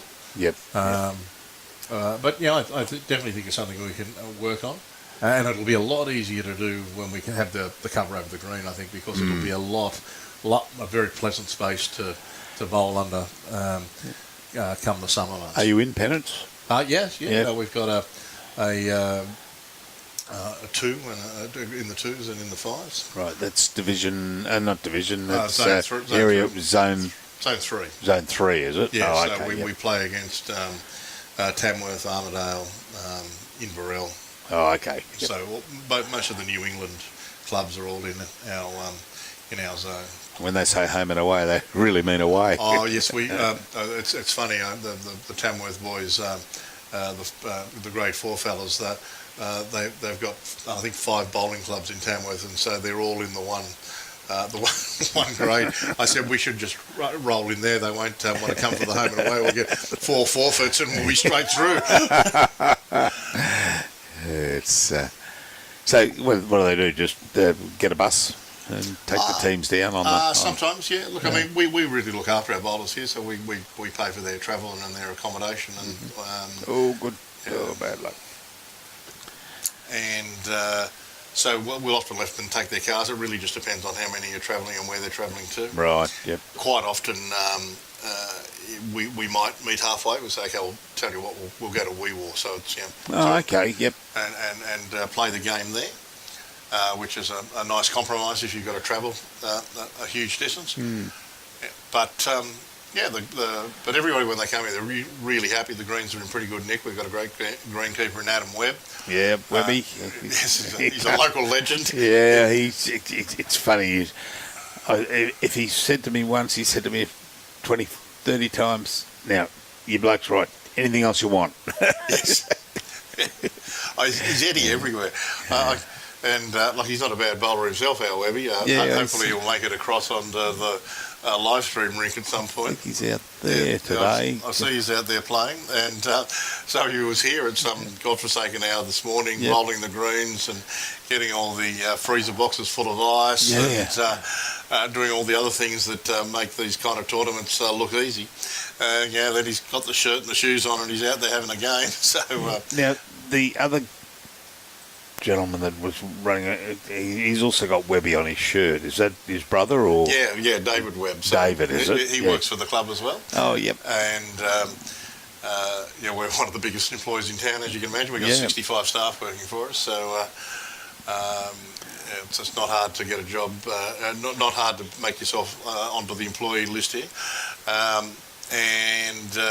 So he was here helping with all the setup yesterday, getting all the umbrellas out because we're a construction zone because of that shade sail about to go over. We didn't want to look like a mess on the first live stream, so we took down all the security fencing and put up some tree guards to try and make the things look a bit more. Why it's like that? Okay. I've pointed them out to the viewers there, and up in the top right-hand corner of the screen, you'll see the tree guards there. So that's around where the pillars are going to go. So we've got 10 of those either side, 5 on either side of the greens. The stuff gets delivered next week and they start construction, I think, on the 31st of October. It'll be all done before Christmas. Oh, how good's that? Yeah, so they've been a great company to work for, one of our sponsors, Greenline. Yep.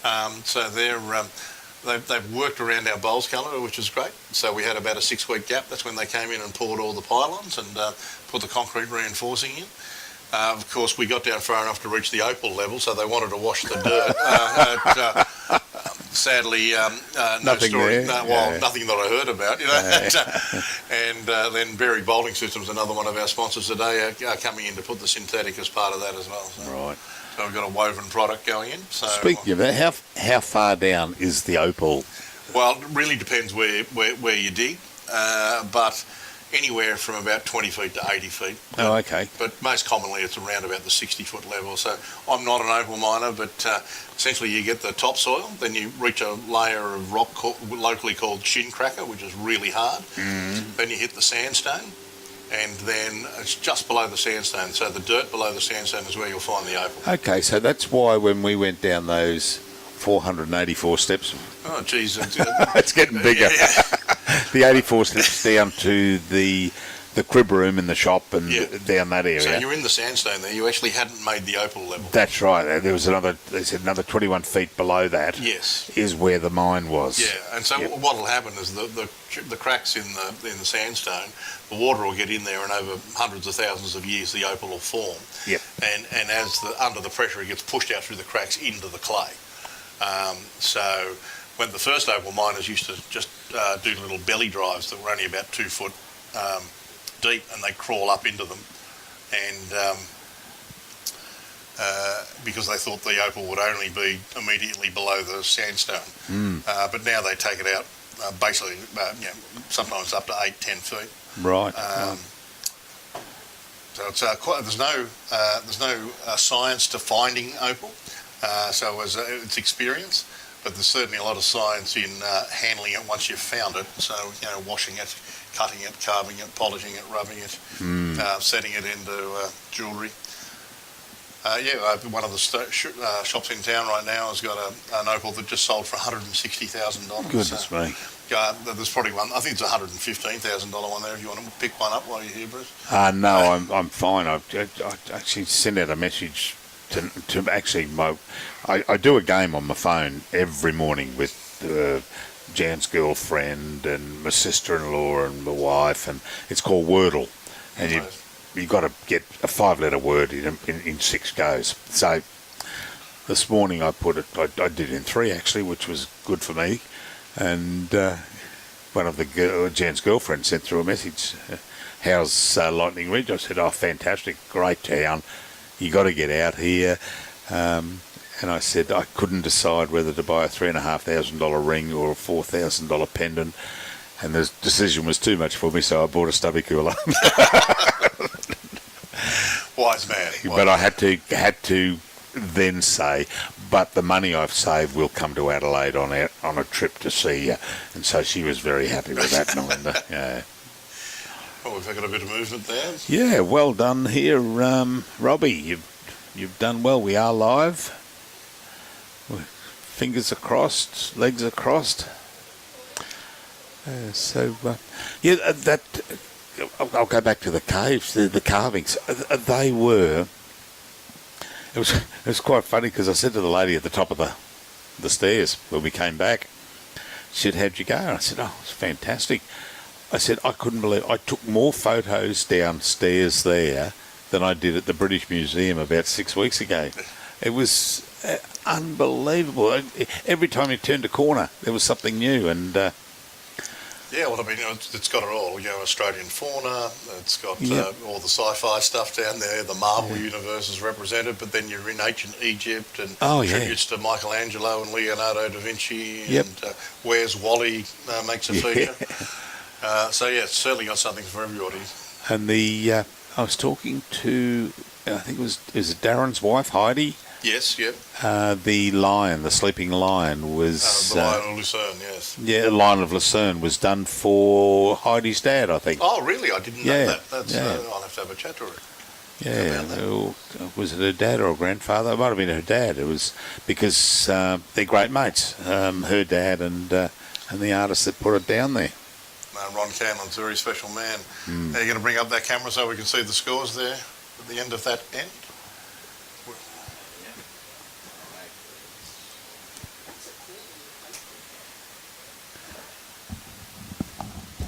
Coast-Tweed District Bowls Association, or Bowls Queensland, either one. Gold Coast-Tweed. 9-7 after 9.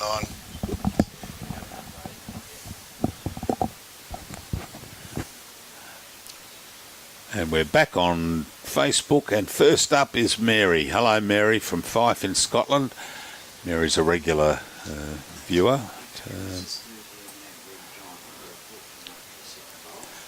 And we should have the numbers will start to rise up here, and we'll be we don't well, you're in the bush now, you know, you have to pedal a bit faster to get these things working. You know, Mark Zuckerberg probably took us off air because we didn't join his metaverse quick enough. Yeah, it's when you get a chance, Robbie, I'll at the end at the. All right. That's good. So, Greg John, nice drawn bowl there.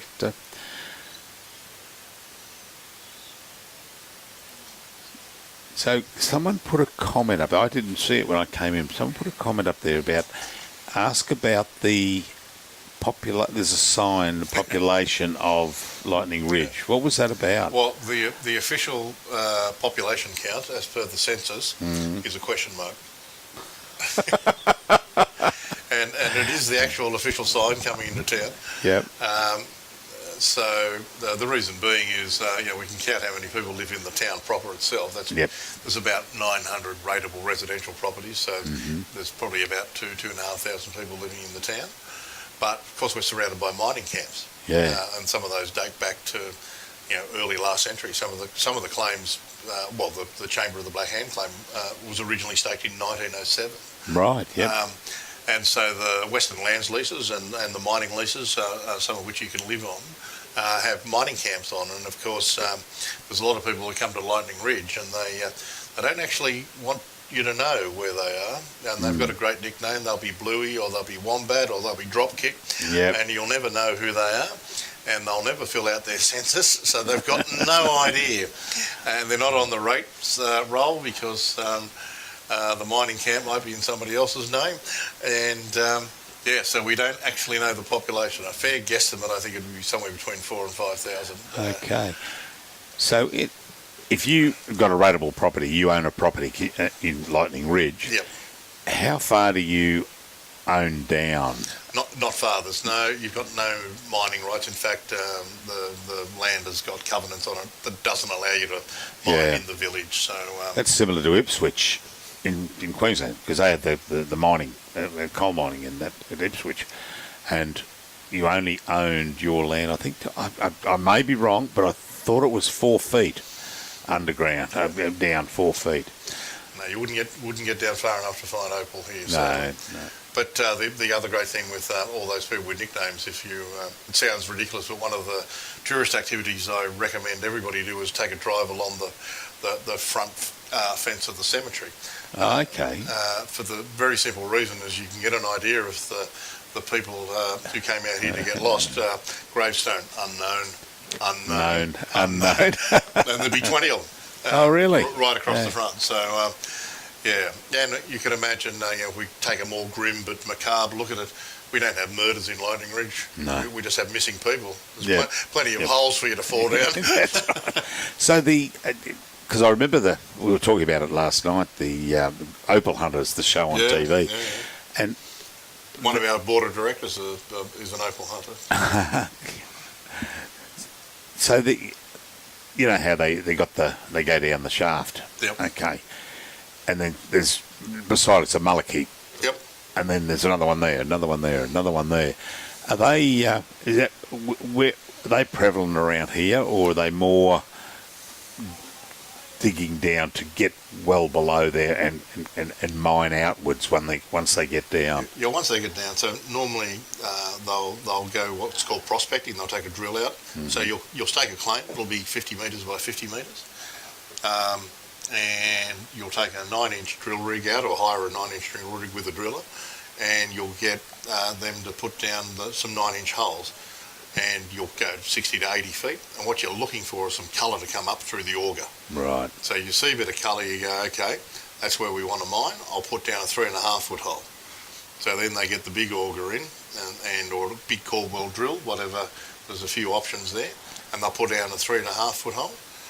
And then they'll put a collar on the top to stop the edges all falling, and then they'll put fix a ladder to it so that you can climb up and down. Yep. Then you'll get down there with a jackhammer, and you'll bell it out in one direction, so it's big enough hole that you can put a bit of actual mining machinery in, normally a digger. Goodness me. And then once you've got that digger in, you can either bring it out on a hoist, which you can attach to your mining ladder, or you can get what's called a blower, which is probably one of the most incorrectly named things. Because it sucks it up, yeah. So it's like a giant vacuum cleaner. It'll suck up a house brick, and you suck the dirt to the top. But a lot of the dirt's not going to be useful. But once you're on the Opal level and you start off on a drive, you can't have a space that's more than 2.4 metres without some support. So when you get underground, you'll see props everywhere holding up the roof, or roof bolts, or both. So they're quite common ways of supporting the... They're the orange or yellow things that we saw yesterday. They're bolted in. And they'll be a couple of metres deep. Yeah. And they go in and they'll hold anywhere from 20 to 50 tonnes. Mm-hmm. So take that much weight. And... So you'll set off, and hopefully you'll find a seam of opal, or some what are called knobbies, which are little opal stones. Yep. And then you'll start to bell out, and you'll create what they call a ballroom. And so in the ballroom, you'll see a series of props, because that's where they're on. Oh, yeah, I saw that on the map yesterday, the ballroom. Yeah, yep. So, the ballroom is where you'll see that they found a bit of opal.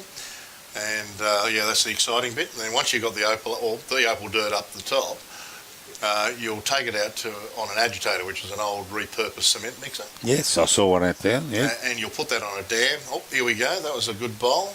Hope he hasn't lost shot. No.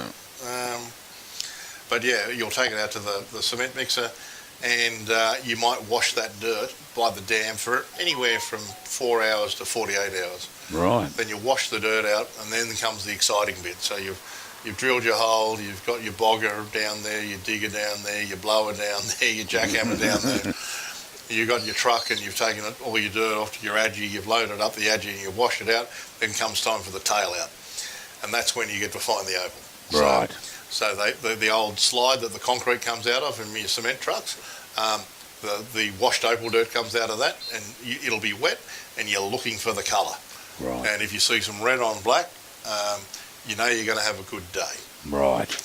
I did notice on that show there, they had the whole family. They got a conveyor belt going through a very darkened room. Yes. Is it ultraviolet? Look, there's a whole bunch of schools of thought there. That's certainly one way to do it, but most of the old timers still just do it by eye, and they'll have 2 or 3 people looking at the tail out tray. Unbelievable. That's and of course they say about 98% of the people 90% of the people go over mine and go broke. About 8% make a living, about 2% make a fortune. So look, not the odds here are better. You got a 1 in 30 chance of winning the Black Opal Classic. Well, that's right. 10 grand. So if I stake a claim which is 50 metres by 50 metres, and I go down, Yep. how do they know that I haven't encroached outside my 50 metres underground? Well, you have to. Or I'll bump into a bloke coming the other way. Well, that does happen, and once you're off your claim, you're known as a wildcatter. Oh, okay. And so it's quite frowned upon to do that. But look, compasses work underground. Yep. And so when you're mapping out the claims, those maps you saw yesterday were done with a compass, and so they know they'll take a bearing from the shaft, and they'll know that it's from up top that it's 7 metres to the edge of the claim. Yep. And so you'll use the same bearing when you're underground. Oh, okay. So you're, and it's probably the wrong term, honour amongst thieves, as they say. Indeed. That you, I'd just like to go another 5 foot here, Yes. or 3 metres or something, but you'd then be wildcatting and going into someone else's claim. So you can stake another claim if there's nobody there. So you're allowed to have 2 each, and obviously, if you've got a wife or a child or several children, you can certainly get yourself a nice little pool of claims. Okay, so how big's the claim out there with the carvings out there? So we've got, I think, 5 claims out there at the moment. Oh, okay, all joined together. Oh, okay, yep. So we have to do that with a couple of companies and a couple of people. So. But yeah, you do get the people who will mine your claim when you're not there, and they're known as ratters.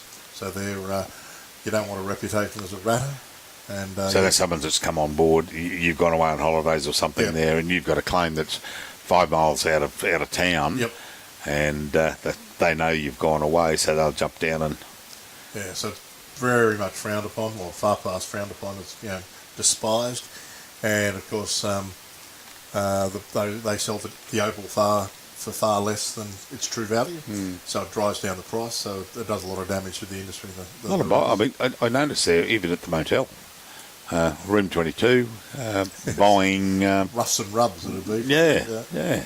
And, so where are we at? Faye, watching Danny Rocco, Sheldon team versus... Oh, yeah. Look, I've got to say, I got a message from Scott Franklin, too. Oh, yeah, yep. He said to say good day to you fellas. Yeah, yep. Actually, we never did find out whether Jade made it here or not. Jade Groteweg. He was one of the... You'd know if he was here. Hey, Jado. Here in Alan Valance's team. I'll find out where they're playing and go and see if Jado did make it. He may have had to pull out. Another good guy from down the Gold Coast, Jado. And he's a character in his own right. A good mate of Sean Ingham, Nuggets.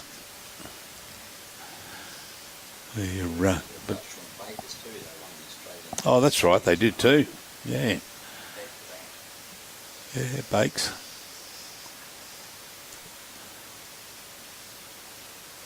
Clint Sheldon. Yeah, that's. I was just going to answer that question, Robbie. You've put up there. Yeah, Clint Sheldon up against John Bradley which is the next game.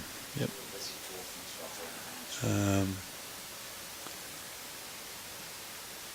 Yeah, we get so the numbers. Yeah, it's pleasing to see these numbers get up. We thought there was something wrong when on the Facebook when the number was at about 120, and then all of a sudden it went down to 16, which means that hey, everyone's just jumped off. Yep. And they've probably gone over to YouTube or something like that. Yeah, that's right.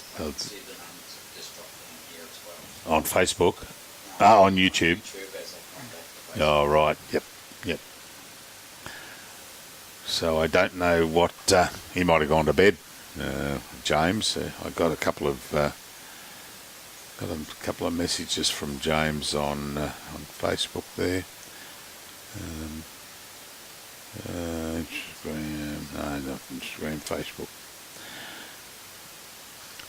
James is one of our followers there from I met up with when I was in Scotland, and had a wonderful time drinking a number of pints. Well, I hope that was beer and not whiskey. Oh no, the whiskey was bad enough with the whiskey experience. We went to a place. Oh, here we go. Look at this bowl. And from 9 o'clock when the tour started till 10:30, an hour and a half that we're there, and my son had paid for the special tour where you taste 2 whiskies, but then you go into another room in the 3 that you didn't want to taste, because they give you a little card to scratch and you can smell the whiskey, and you go and have the other 3. And then there was a couple of international tourists there who were causing a bit of strife, and my son helped out the manager and the girl over there, and they said, "Oh, we'll give you a couple more shots. We don't mind." And then the young girl says, "Oh, look, I'm sure the boss won't mind. I'll give you another one." So I've had 8 shots of whiskey, so 30 ml probably, in an hour and a half. I had a very ruddy complexion when we walked out, but most enjoyable. Well, I would have loved to have heard the commentary at that point. Yeah, no, there was no commentary coming out of there. And, that was, we did that in the morning, and then caught the train back to London that afternoon, and jumped on a big bird and flew home. It's great. Slept well. Oh yeah. Yeah, a lot of arm bowlers. You'll see there, David. Sorry. Yeah, there is a lot, and look, it's great to see too. People who and I'll say the olden days, who would have given up bowls because they can't play any longer. They can't get down. They're not delivering it properly. They're all of a sudden they're getting coached. They're getting an arm, and the arm bowlers, and they're back. They're out enjoying their bowls again, which is fantastic. Yeah, and I think we've got the 2 best arm bowlers in the country playing here. So our bowls coordinator was telling me. So I'm not sure whether they're on this rink or not. I don't want to talk out of school. And I don't know who they are.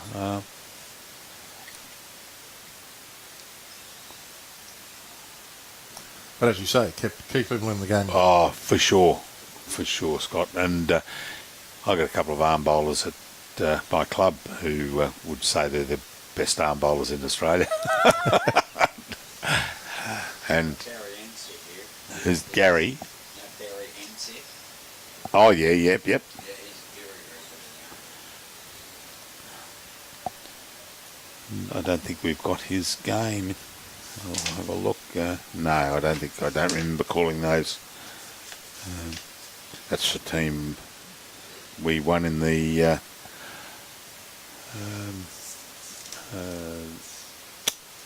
what's it called? In the Calcutta last night, and should have gone. We're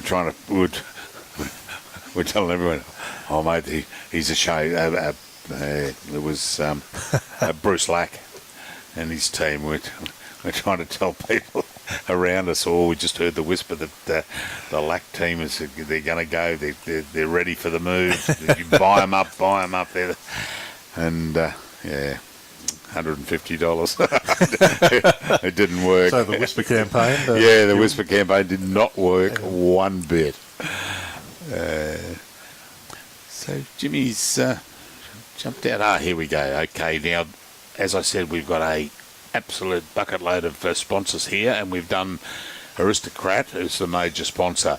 So we'll go Chambers at the Black Hand and John Murray Art Gallery. Is John's out near you?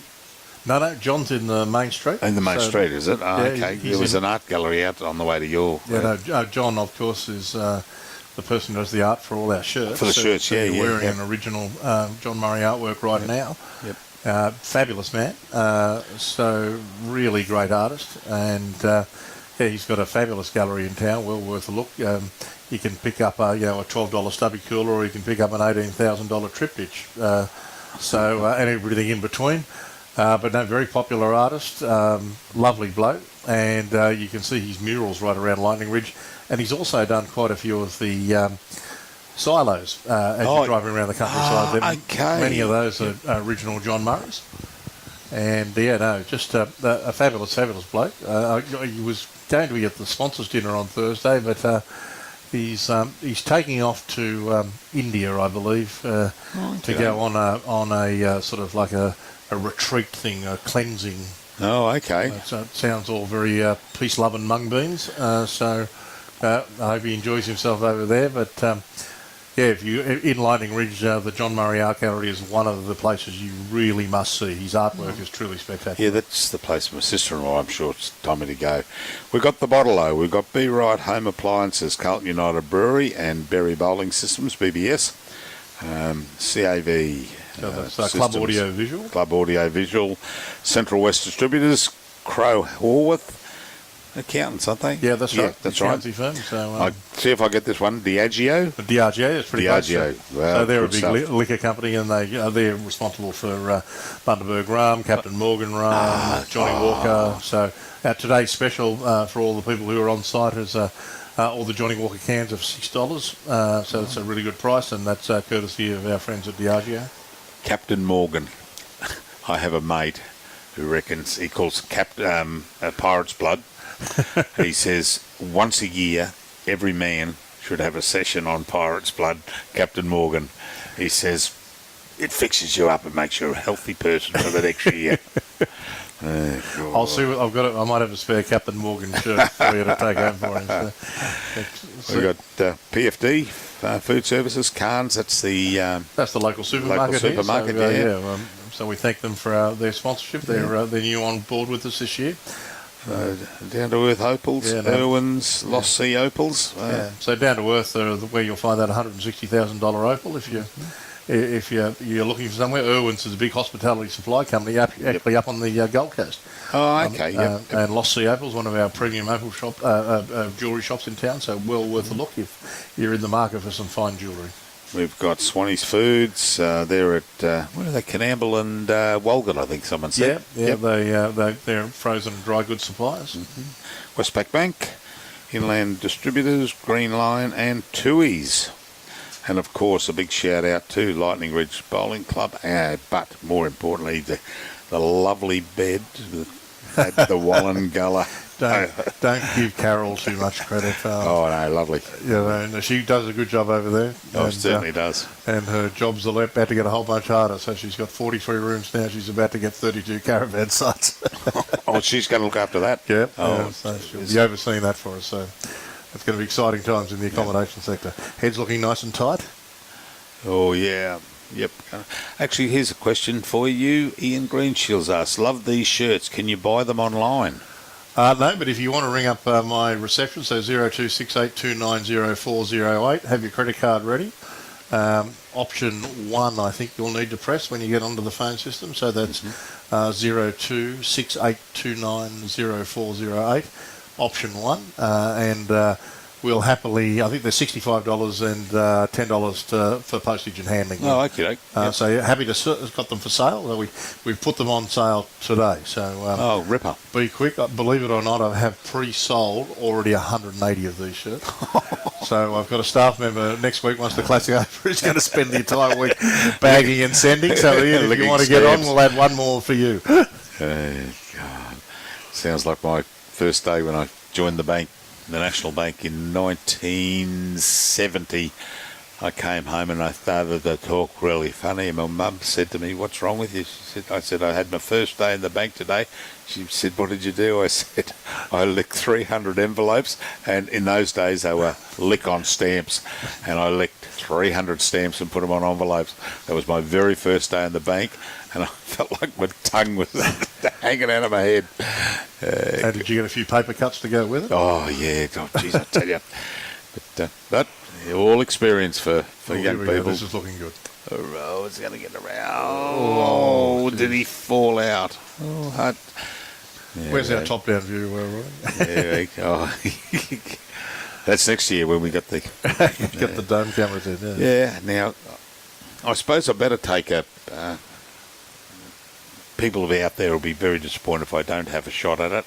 I'm going to favour Dougie's Max Jaffrey's bowl, the purple one.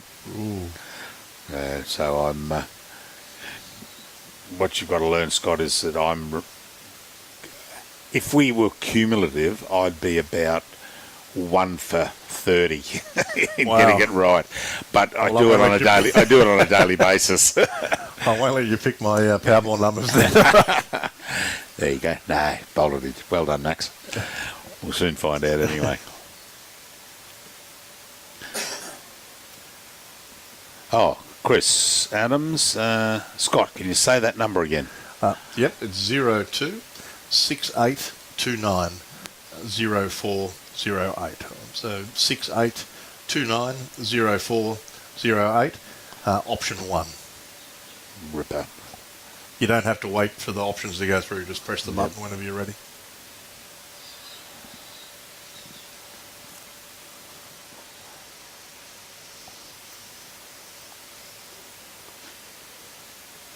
Polky back on board.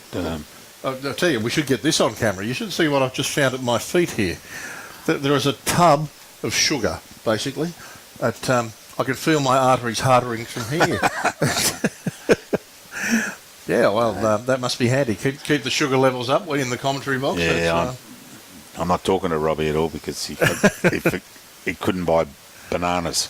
Oh, jeez. Really? Yeah, he couldn't get them. Yeah, so there's apparently there's a famine in New Zealand of bananas. Yeah, lovely. Poor old Marie on the front desk. If you're getting swamped, Marie, I apologise for putting that phone number out there. Lovely, lovely French backpacker we've got working for us. So, was she French? Yes. Yes. She served us the other day. Yeah, and was she worked behind the bar too? She will from time to time. Yeah, but she certainly had on reception today. So, say hello to Marie if you're ringing up to order one of those shirts. Yeah, she served us. No, she served us behind the bar the other day. Yeah. I went over to get a water for Robbie. Really? Yeah. It was the only one that I'd say, was it? They said, "Sorry, we don't have that on tap." What was the old W.C. Field joke? You know, like I never let a drop of water touch my lips. Or how do you brush your teeth? I always use a light saturn. Yeah. Oh, Dougie, you're not going to be happy with that, is he? No. Let's see what's going to go. I'll put a tape on it. Who called it? Oh, well. Oh, hang on. Who's got the mat? Brian's got the mat, so I picked it in 1. Oh, so well done. 1 for 1 at the moment, and you won't hear any more guesses for the next 2 days. Quit while you're ahead, you think? Yeah, too right. No, I'll get a couple wrong before the week's out.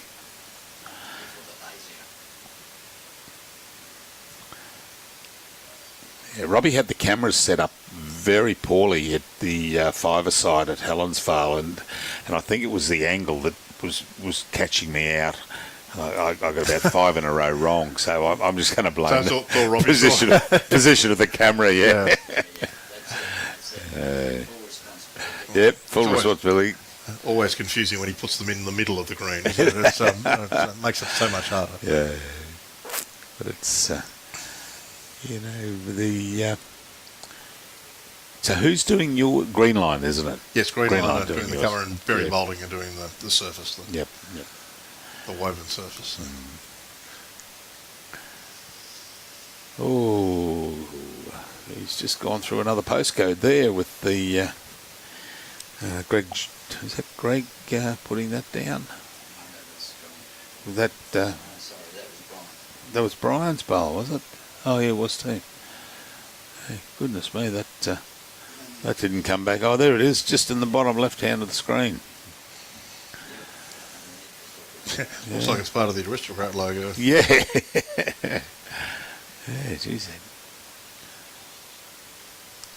See, now we had an end here, about the third end, very similar length, and they were all over. It wasn't a good end, and they got nothing close there. Here we go.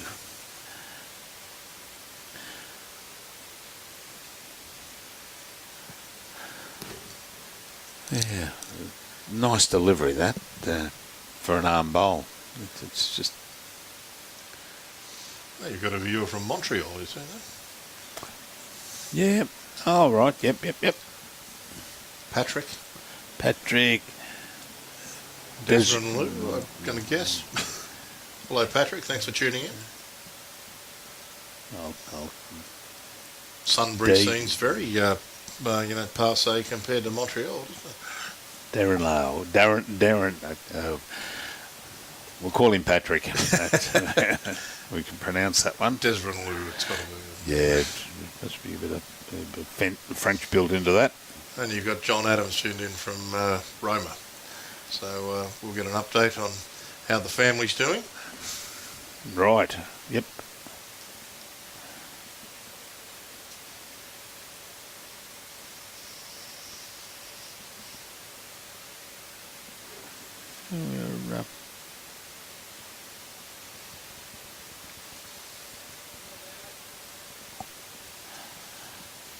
Well, I might head off and get back to work if that's all right with you, gentlemen. You're all right, Scott. That's good. Thanks for your insight into what's going on around and what's happening in Lightning Ridge. It's clouds look still. They seem to be blowing. There's still a bit of blue in the sky there, which is good. Yeah, no, it's probably a little bit more wind than we want right now for the bowls, but it's still looking like a good day to be bowling. And hopefully that weather can pass around us. Fingers crossed, and we can have 3 more days of solid bowls. Yeah, well, see, that's the wind's coming across on the viewers on the screen there. The wind's coming from the left of screen across the right. From the east at the moment, so that's bringing them around there. Oh, that's a great beautiful bowl. Well done there from.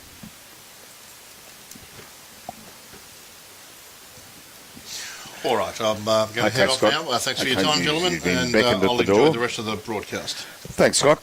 Been a pleasure.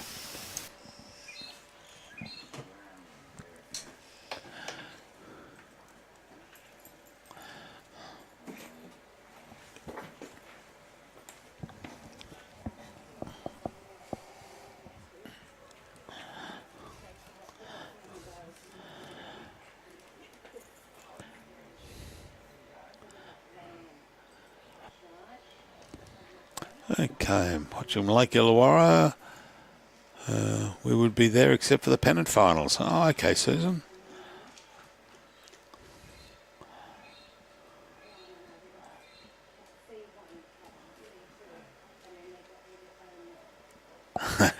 Thank you, Patrick, for answering that, mate. I didn't want to have a go at it in case I got it wrong.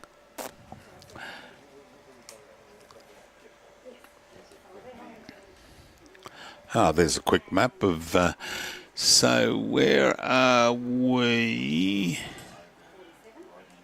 Right here. Oh, there's Walgett. Yeah, okay, above Walgett. Okay. At about 2 o'clock we are. Yep. Yeah. So there's nothing out there that's going to cause us grief at this stage.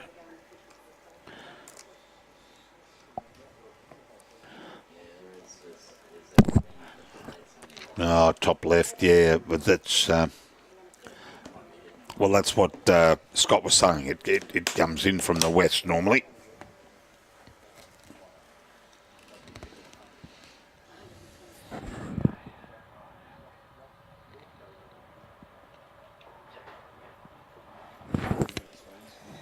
David, how many games each day? Well, there was going to be 2 per day of the sectionals, but because of this perceived storm coming in from the west for tomorrow, they've started a little bit earlier today, and they're going to run it through with 3 games today, which will be great. Oh, thanks, Ian, for putting that up. Yeah, I said that's the number, 02 682 90408, option 1. And Scott was saying the shirts were only announced yesterday, or the design was only released yesterday with the release of the painting that was done, and then but they're of such a good standing. He's at 180 pre-orders, that's just phenomenal.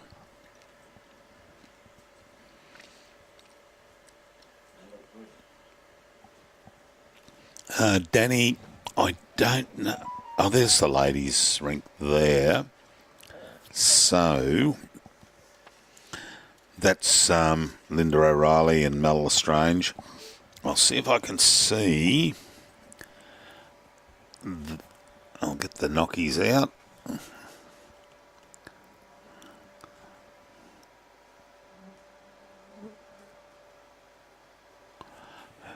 Now, who's the skip there? Chrissy Myers. So I'll see if I can see Chrissy Myers'. There she is there. That's the... Yeah, it's behind this gentleman here with the blue hat. So that's Chrissy just walking up the side there.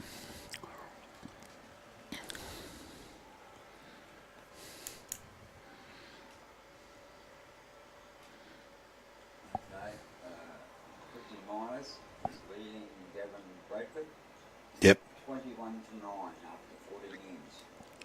Okay, so Chrissy Myers is leading, is Gavin Bradford. Yep. Bradford on there, At 21-9 after 14 ends. That's a... Because Gavin Bradford's team, they were talking last night, is one of the... was a crack team to... John Steffens, I think we've got their game.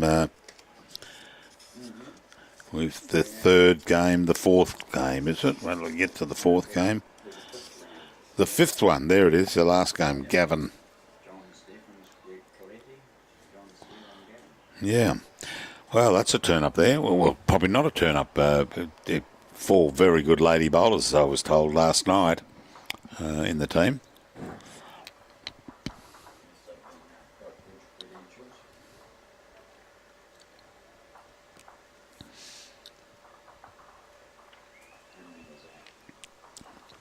No, thank you, Robbie, for running around and seeing. Well, we didn't run around. He sat in the booth here and used his binoculars, Danny, but we won't tell you that.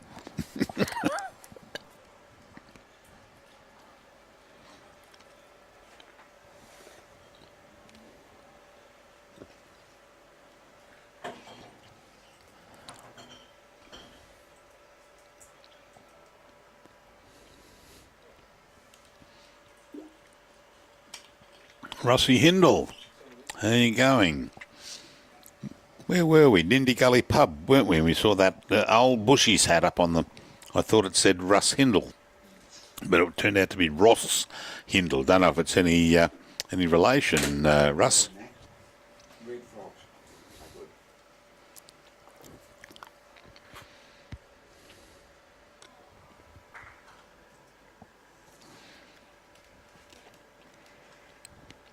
are good. I'm just running across there, Brian, but Jack Highbowl.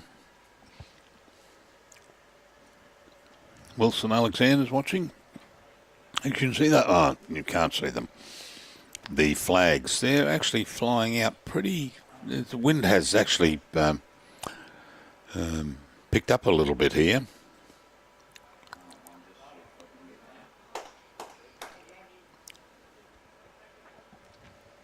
Now it's dropped a little bit, but yeah, but it's fit. That's it there between the two greens, so you can see the looks like the Torres Strait Island flag on the left of screen is absolutely blowing. Oh, now they're starting to pick up. Yeah. As soon as we go off them, when we hand on them, they drop down. Oh, Brian just around, but yeah, went to a good home. Can be knocked there.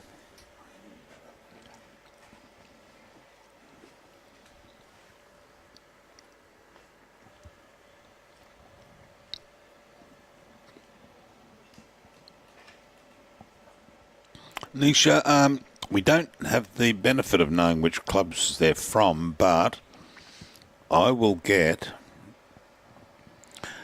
run around Robbie, if he's out there somewhere, to just go and ask one of the people on that team.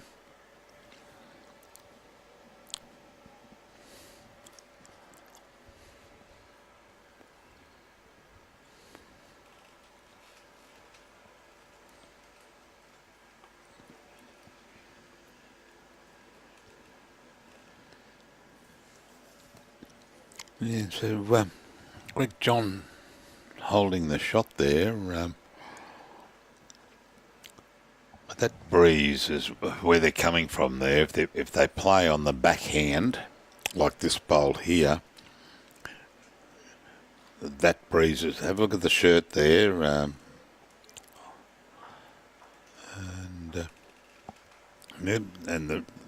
the rag there in the back of Jimmy Keleher's pocket there, it's blown around a bit. Dougie Kleinhans' shirt, you can see that. So there's a fair bit of wind coming across the screen. I'll get the actual directions.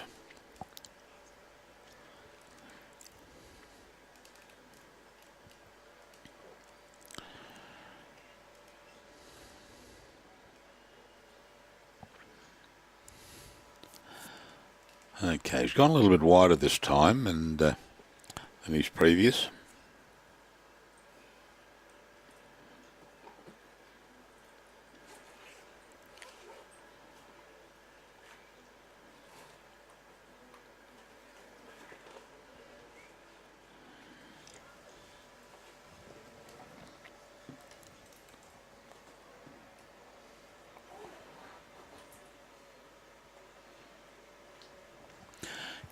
Before we sit down, can you just ask one of the guys from Jimmy's team where Jimmy's from? Someone wants to know where Jim's from.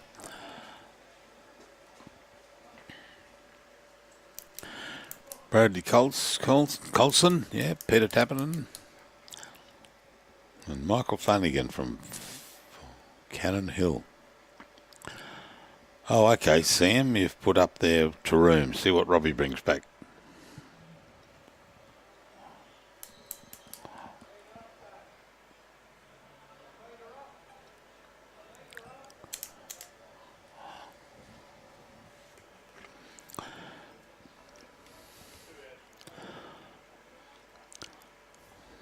All right, Max playing his forehand. Wants to come around under. To room, okay, yep. Thanks, Sam. From Taroom is Jimmy. Oh, we need a little tweak there, and Could have run on a little bit there. You could see me standing out there too. The what? You could see me standing out there. I should have watched the cameras again the other way. That's right. That's all right. Like I said, I was you don't know here. People straight down the door. If I knew how to zoom the cameras, we could catch Robbie outside, just there. Looks like he's standing under an umbrella, but he's well behind that. You can just about hide behind the camera. Yeah.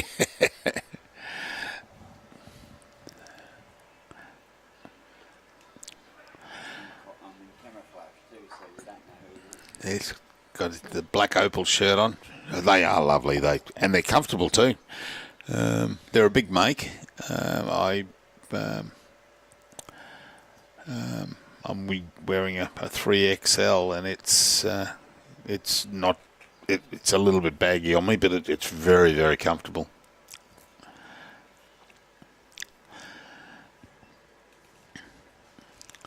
Oh, he's going to turn in, Doug? I don't think so, mate. It's got to come underneath that. No, just crashing a little bit, so it's his next bowl he will no doubt correct. Oh, well done, Ian. Shirt's already ordered. See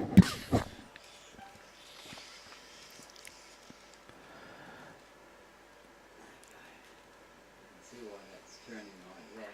Yeah. Have a look at that breeze now. Yeah, there's the breeze now. 4X flags down the bottom down there, which are up on the top of the back of the top green. So they're playing, what do we got? East-West. And it's, I think I was talking to one of the guys, he's got 3 of his 5 games on the artificial.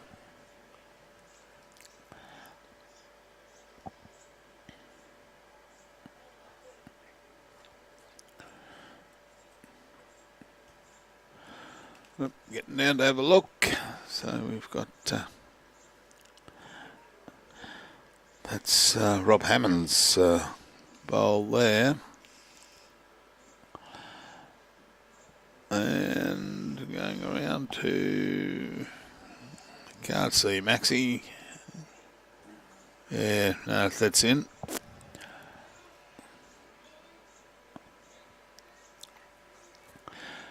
So it looks like it, yep, wonder Doug, well done. So it just jumps him a little bit closer.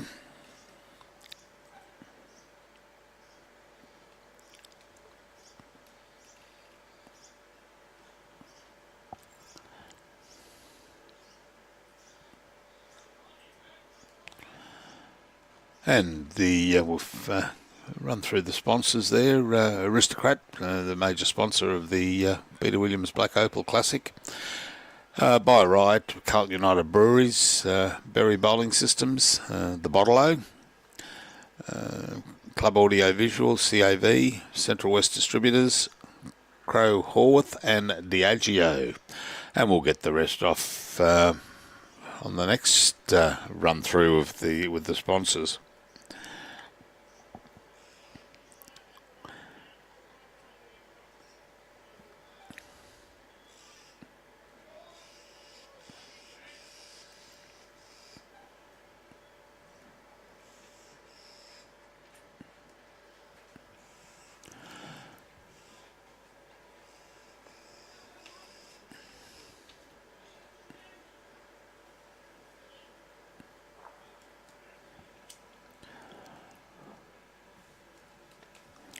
Oh, Brian, you haven't come back. Ah, there he is, back on the bottom left of screen.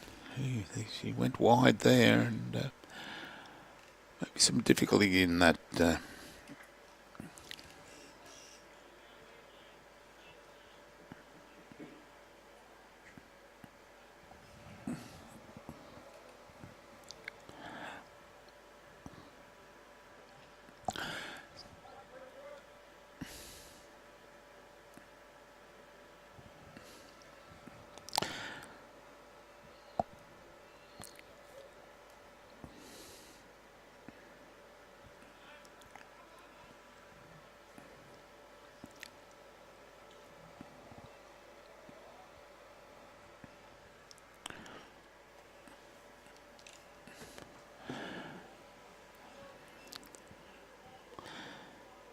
Oh, good bowl, Brian. Yep, good correction there on his first, which, as we said, was hidden down the corner there of the near the Aristocrat sign. Yeah, Greg John chasing his turn, tend to turn in sharply, as you can see there now. It's well done, good bowl, and he was happy with that. Had a smile on his face as he ran towards us.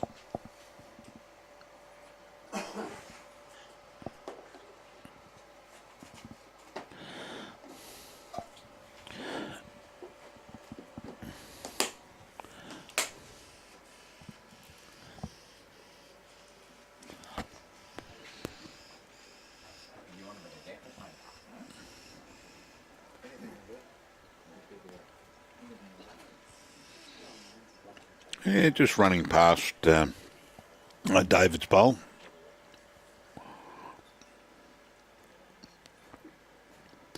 Yeah, John Hammond Senior getting his away. Yeah, holding up, sitting up. He's gonna. Yep, good bowl. Yeah, well done. Well done, Rob. Sorry, John.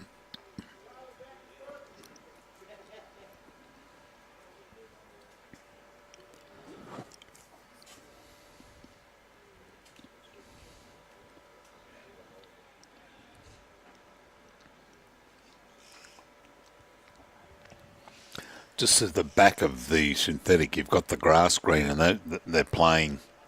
It's not really.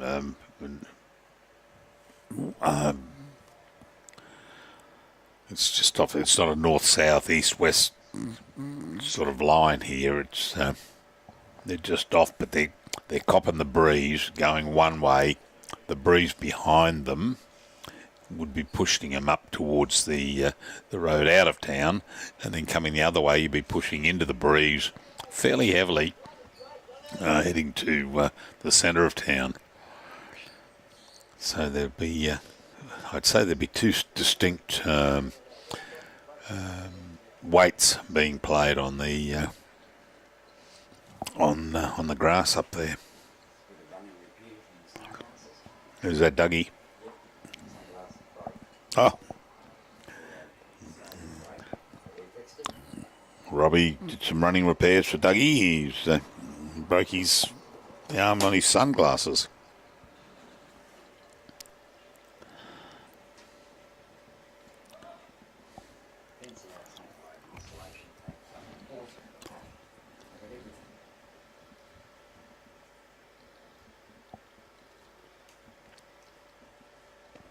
Watching from Nisio's watching from Clifton. Okay, I know that area out there.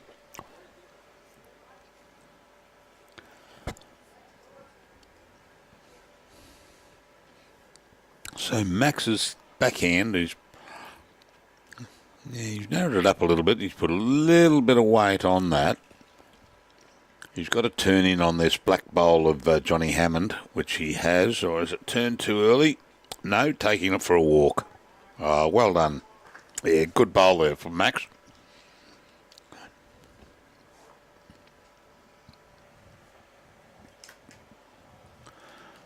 Who's that in our front there?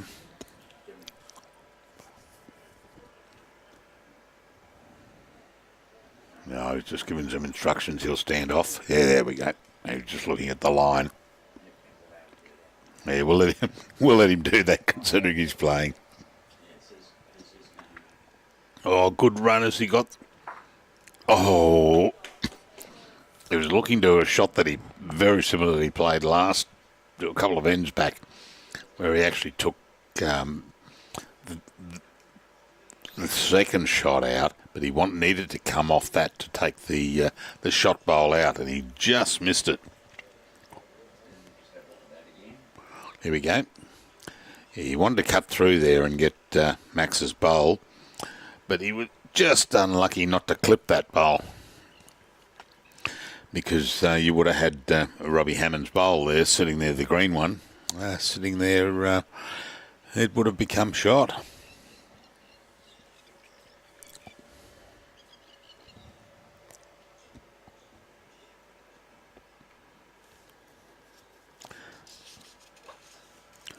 So a fairly close match. I'm having a look around at the other scoreboards out there that I can see, and there are a lot of close matches. 16-15, 17-14, 16-14.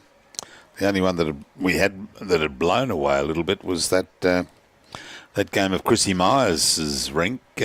She was leading, what was it, 21-9 after 14. I can't see from here. 21-11 now. After 16. Yeah.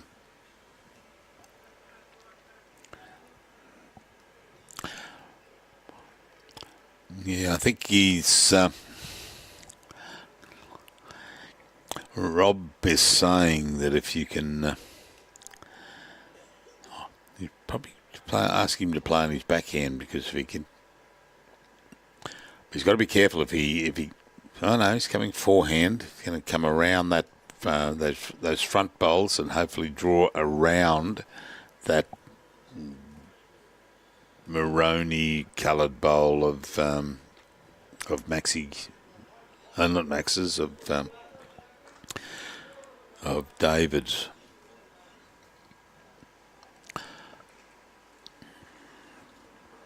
And Dougie probably play the same shot, because it's very, if he comes down and gets that bowl, the shot bowl, he could roll that kitty out somewhat. Not too sure if that was for protection or whether that. No, he. No, in the drink. Yeah, you could see him up there. Doug is saying, trying to calm himself down. He knew he put too much weight on that.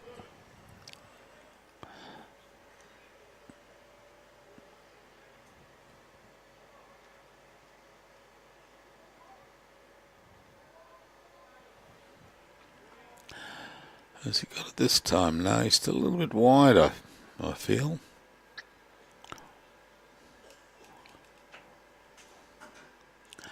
Okay, so 1-2 to Dougie Kleinhans with that bowl there, the purple one of Max. Well done, Maxie. And we're the next line, the Aristocrat major sponsor of Peter Williams Black Opal Classic. And we do the bottom line now. We've got Tui's, Green Line, Inland Distributors, Westpac, and Swanee's Foods. This one here. And we've lost the Opals, Irwin's, club suppliers, Down to Earth Opals, Cairns, and PFD. The Down to Earth Opals is where I think it was, he was saying, is the $160,000 Opals out there. But unfortunately, we haven't got time to get out there, Robbie, because we've got to do 3 games today. So unfortunately, Julie and Jan, sorry, we're committed to this, so we won't be going out and looking at the $160,000 Opal. Maybe next time when we come out, but the benefit, the best part about it, luckily we picked up the stubby coolers yesterday. That's right.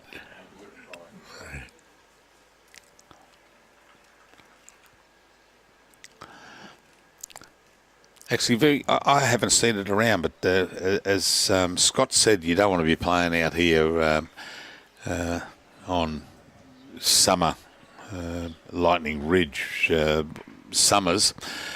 But if you have a look, I'll get Robbie, if he can, behind, just in that shed where we are, at the back there, back of the picture. Someone's standing in the way of it, but on the left of screen, you'll see like a beekeeper's box, a hive. They're cooler bins. absolutely fascinating. Yeah, on the left-hand side, yep. And they, in the back of them, they put a tray, which is probably a foot and a bit long, deep, full of ice. And they just throw it in there, shut the door, and they keep your drinks surprisingly chilled.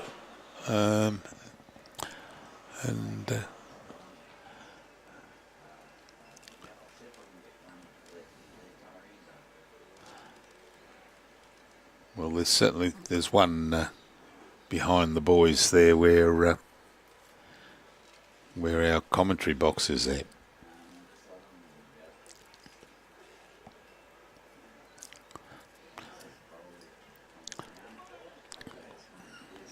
There it is there. Yep.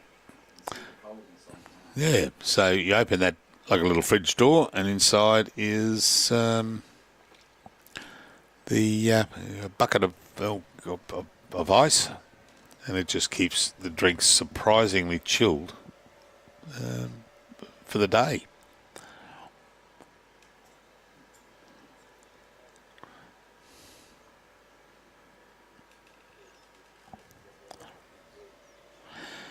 Peter Ballison. G'day, buddy.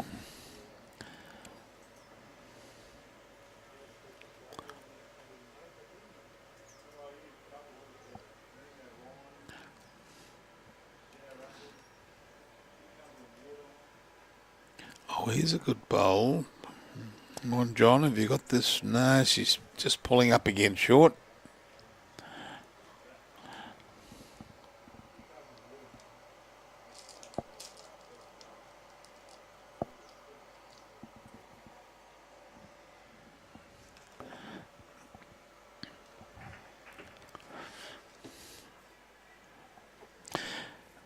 All right, David, round you come. Just running past also.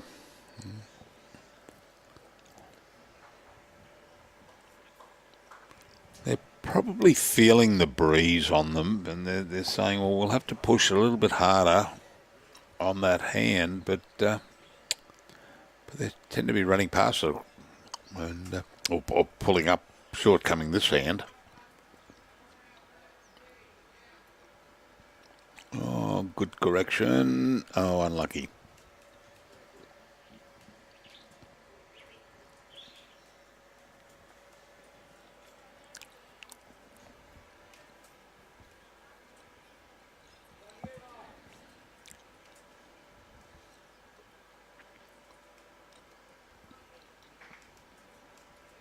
Yep, that's your bowl there, Dougie. And if you miss, you can go through that gap and pick up the jack.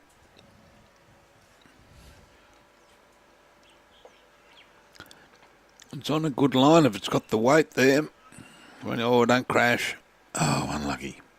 Oh, and that's rolled in a second shot.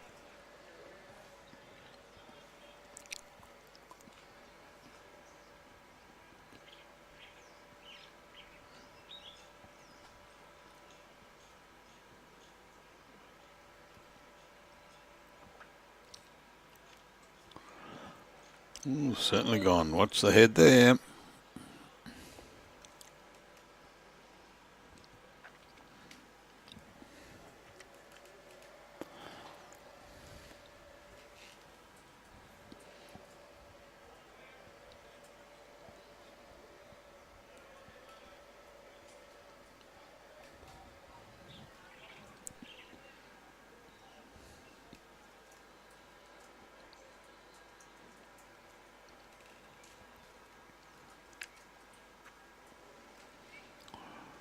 All right.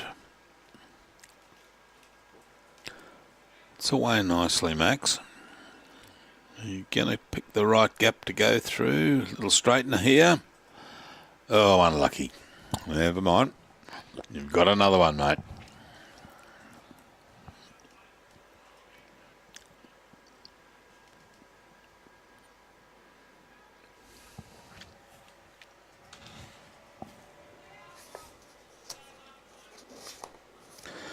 I'm trying to catch the eye out there of Peter Tonkis, who's the game director. He's also the game director down at South Tweed.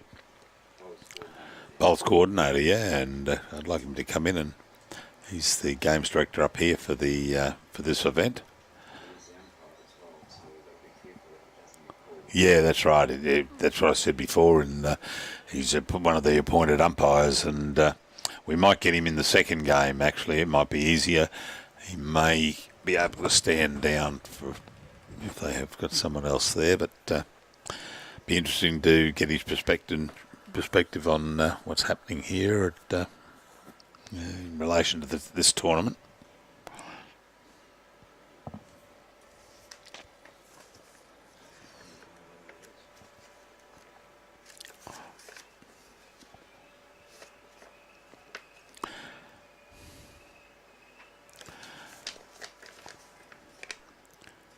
We were unlucky. We were handed a book, Robbie was sent a book, but we've now got the 5th edition that's come out. But I did notice one thing, Robbie. He and I the other night were looking through the book, and it said this will be the 25th year of the classic. And we said, there's got to be an error there somewhere. Someone can't add up. And I just noticed on the welcome page now, they've changed it to 26th year. Yeah, so it commenced in 1996. And so it's been continuously running each year except for 2021 when COVID put a kibosh on everything. Yeah, 20 and 21. Yeah, 2021. The two there, and now, but they've had some good winners there.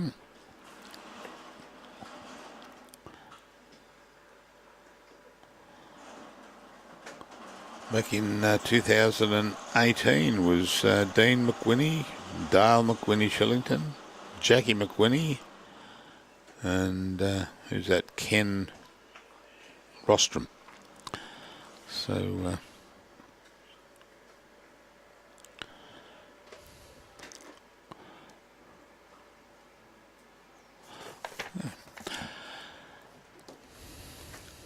and we had a bit of a break between only a couple of days there. We to relax after we got back from Boyne Island, Tannum Sands for the Lozelec Spring Fours that we were up there, and yeah, we had a great time up there. We're getting to see the countryside and also the insides of a lot of bowls clubs. Big shout out to some characters up there at Boyne Island, Tannum Sands, Darryl Irwin, Craig Irwin, Darryl Irvin, Craig Irvin, Ian Irvin, and Tony McGrath. They members of the club up there, and avid listeners, they tell us. And then also you had the event named after Lozagal, quite a well-known gentleman in the bowling circles around Queensland, and yeah, Loza put on a great tournament. We had a great time up there.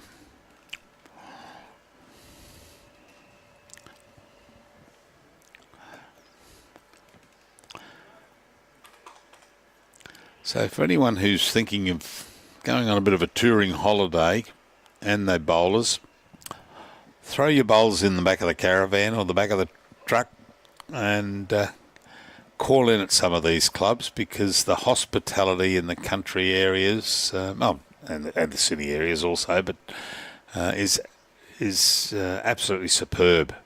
And I'm sure if you got to Lightning Ridge here, you'd enjoy a game here. Likewise, getting up to Boyne Island, Tannum Sands, you'd be greeted with open arms up there to have a game.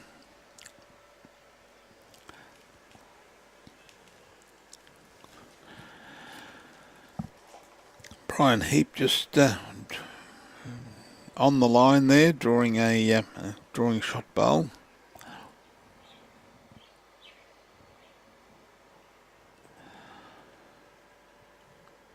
Oh, Greg's gone a little bit wide, but his bowls, as I said before, his bowls do turn. No, he's going to run past this time.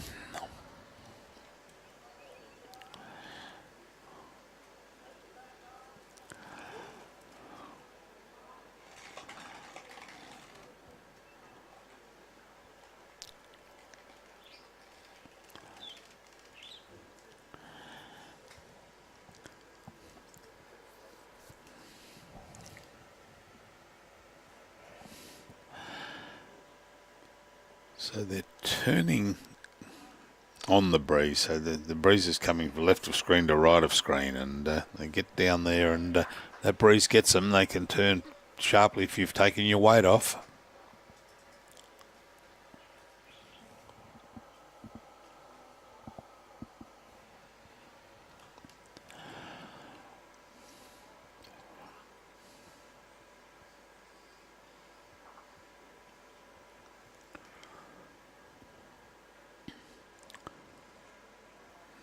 John's just gone a little bit wide out there, and that on the back end there, it's I'd say that breeze held him out there.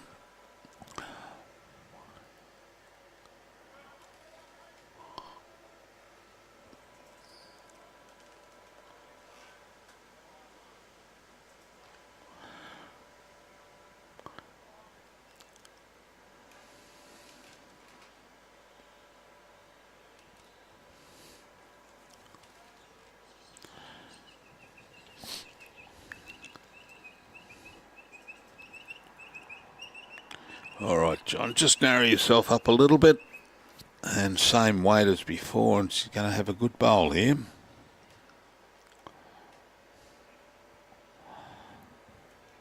Yeah, well corrected. Has he taken it? Yes, he has. Oh, and hidden it there. Hidden it there with Greg John's bowl, and hidden in the middle there.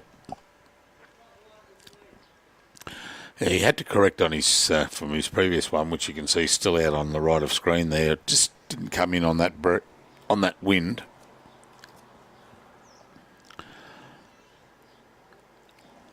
All right, David, do you?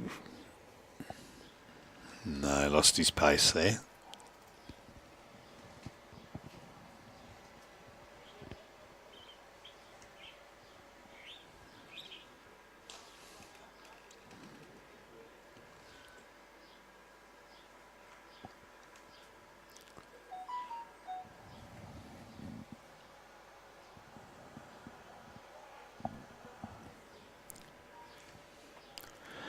Not coming in. It's hanging out there on the... There it is on the bottom left of screen. Scotty Franklin. Hi, Scotty. Which teams went for the big money in the Calcutta?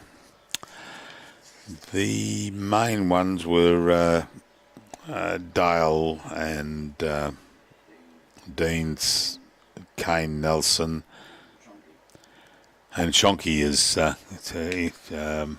Ian Law is 1300. Yeah, mate. Yeah. And there was another team which was right at the end.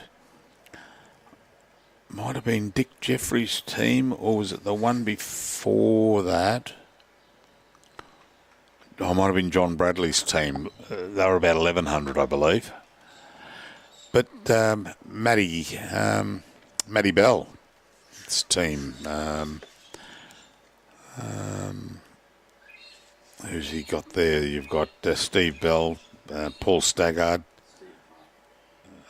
Steve Clark, beg your pardon, Matt Bell and Clint Sheldon. They were 650 from memory, because Matty told me they bought one team for 100, and then they and then their team came up and they went for 650. So yeah, it's what was first prize, Robbie? About got down at about $8 grand, wasn't it? Somewhere around Yeah, about 8 grand is first prize in the Calcutta.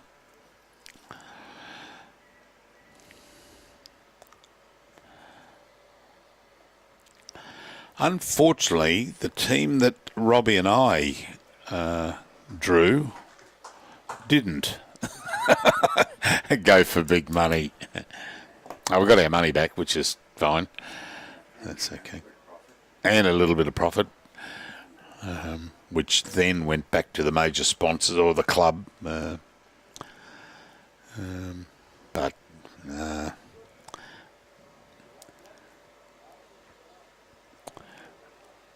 yeah, mate, yeah, it is true, Scotty. Yeah, good money if you buy well. And, there's a couple of teams there, like, I don't know where Dean and Dale are playing at the moment.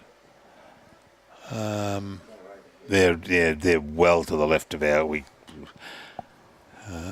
that theirs over there? No. And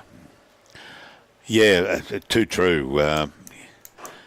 Even Matty Bell's team, went for 650. Good team that. When you've got, they're on next actually live stream. You got Paul Staggard, Steve Clark, Matt Bell, and Clint Sheldon.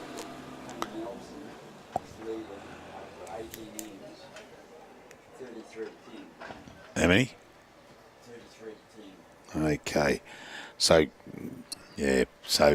good money, and Kane Nelson, who's skipping that team, is they're up 33-10 after 18 of 21.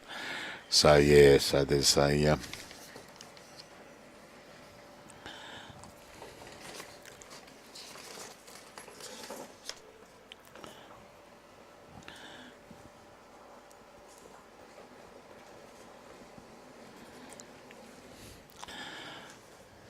And I don't know, did they buy themselves? They didn't, did they? No, they weren't here. They weren't here. They were still driving in. But I'd say they may have. I'm not too sure because there was a phone link up to the boys as they were driving in when the Calcutta was getting done.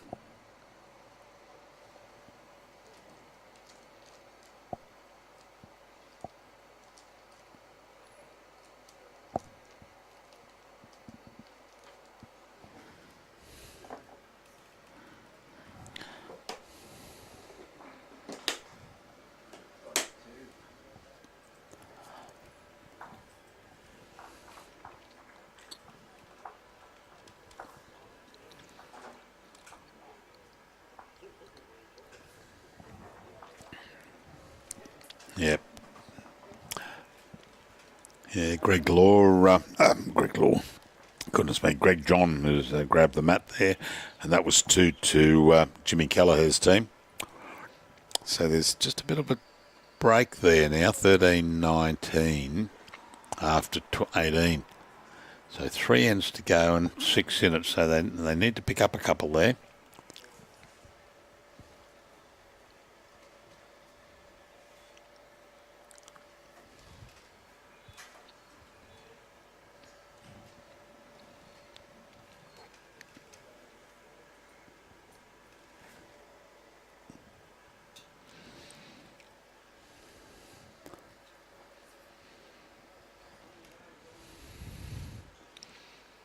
Well, start to come across. No. Just running past behind there. So I'm not too sure. Did they tell us what the break time's going to be, or are they going to have lunch or a mini lunch? Or In the program, it's going to be 1:30 for the next game, but I reckon it will be 1 o'clock. Probably 1, yeah.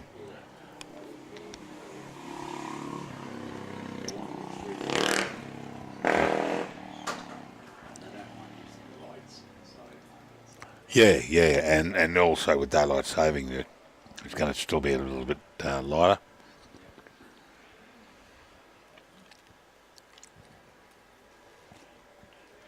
Good start from Brian, but is he going to get run off here by Greg? Yeah, good bowl. Yeah, Greg John just running it off there. Just see young Webby, the greenkeeper, running past there. He's should have asked him how he's going up there, him and his brother. He's leading.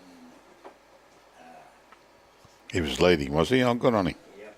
Oh, that's Darren's team, isn't it? Darren skipping. Yep. Right on 19.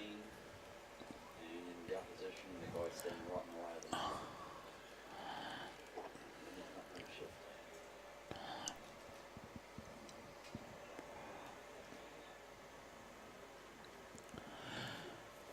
19:15 after 19. 19:15 after 19 for Darren's team, but I call it Webby's team. He's the greenkeeper here.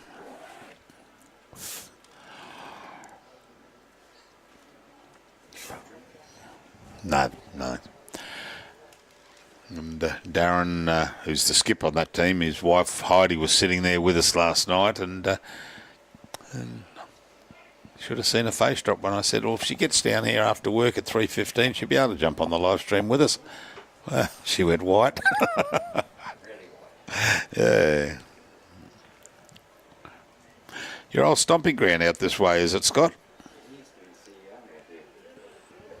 Out of the club here? Yeah.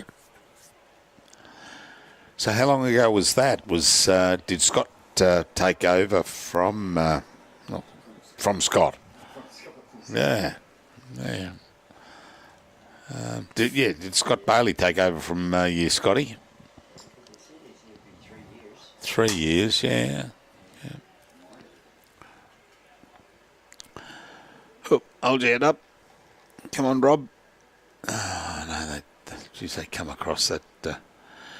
I'd say that Rob's using older bowls there because gee whiz, they're turning quick.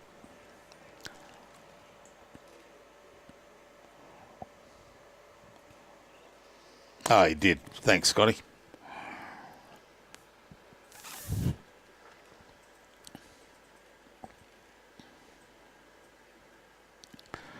Oh, didn't quite make it. Yeah, forehand in through the gap between the two black bowls and see how we go.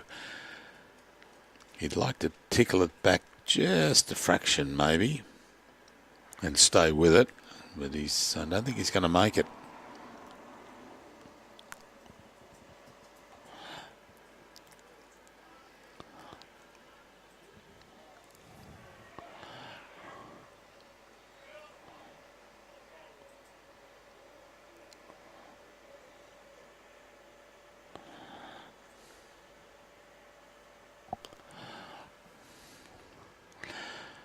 Turn max, or give it a bump. No.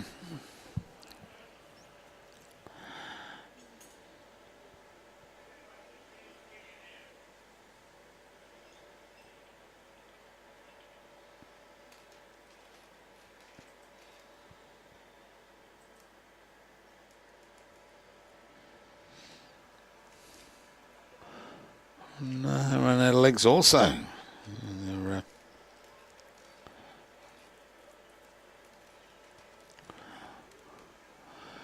All right, Max, backhand again. You've got to find that gap. Just always put a little bit of weight behind it. Oh, no, he's cutting across.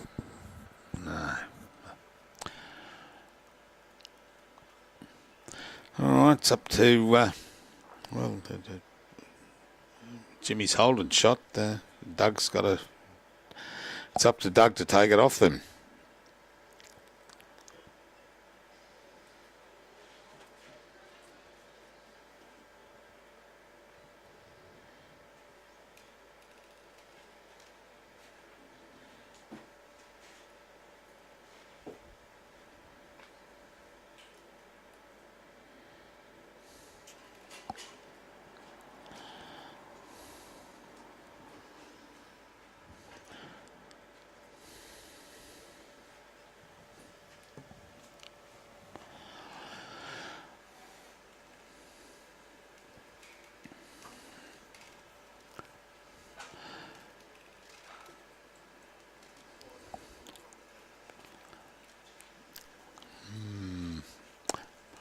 He's looking for coverage there, is he? Just in case Dougie can take it back.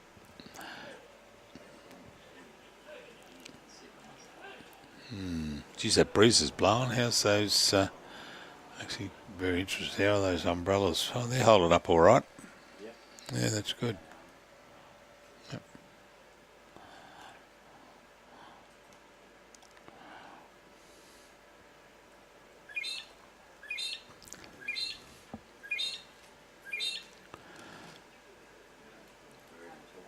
Yeah, something to say. Okay, Jim, I think he's going to go around the back here, is he? Yep. Oh, he certainly is.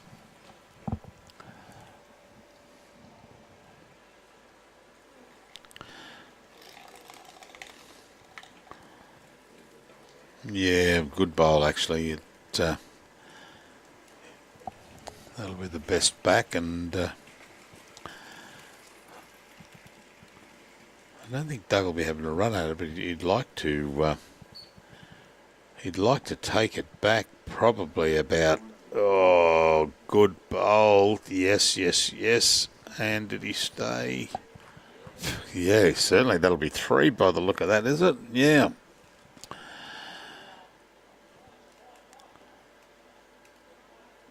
I don't think he wanted that little clip on it. That's the thing, because it would have been a clean 3, I'd say, if he hadn't have clipped that bowl going through. But the results there.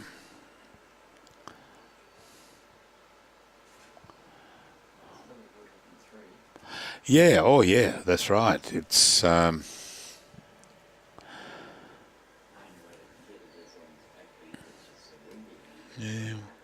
One of Brian's there. One of David's is there.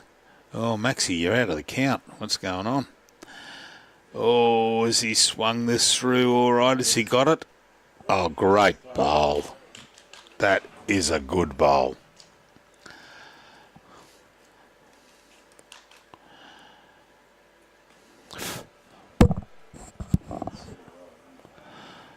Yeah. 2 down. Oh, yeah, you've got the one on the right of screen there. Yeah. Oh, well, you just got to cut them down, Doug. That was a good bowl. Because 3 at that stage would have jumped them up to 16.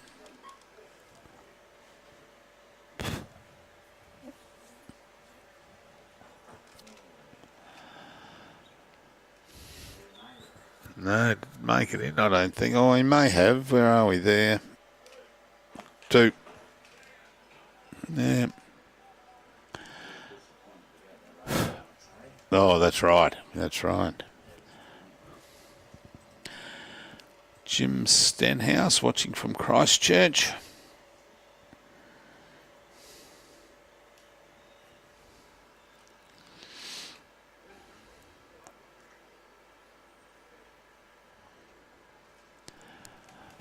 Okay, so how are the girls going? We give the oh no, they've turned the board over. They've finished off the board. You're at it, yeah. Well, they were last. We were looking at. They were 21-9 after 14, so I'd say they probably got the win there. Oh, that's right, 21-11 after 16.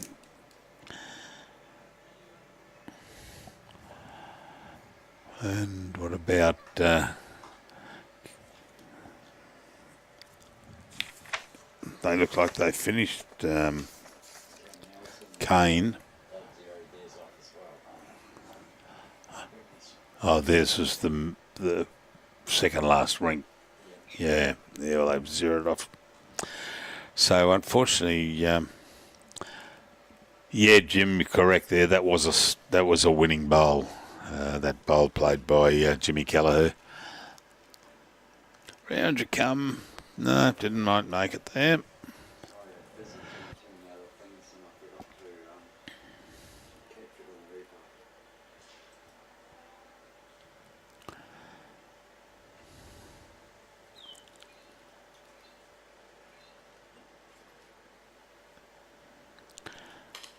Yeah, we'll try and get a message to the powers to be that if we can ask them not to, even on the last end, to zero off the boards, because that way we can run through some scores for you, ladies and gentlemen. But we've had 1, 2, 0 off, 3 0 off now, so we can't bring in some scores on some of the games that you'd be interested in out there.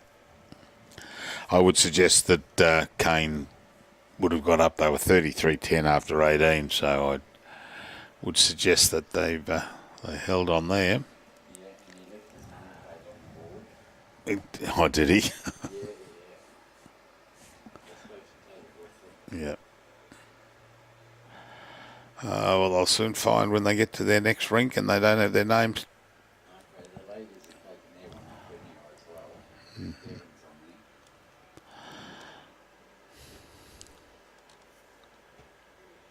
Anything else?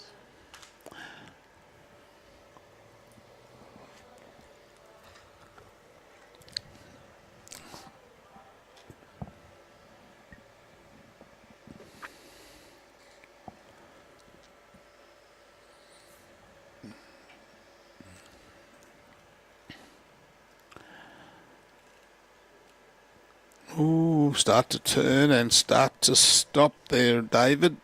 Good bowl. Yeah, well done.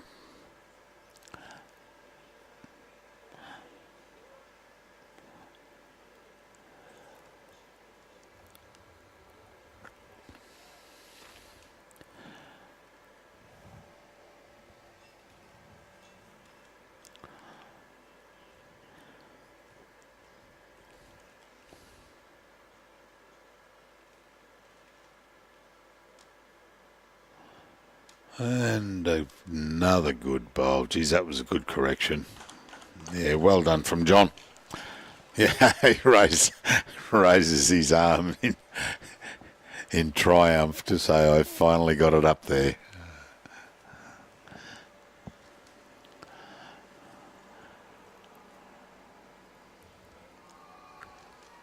Oh, no, I thought he was going to come through there and draw that off again.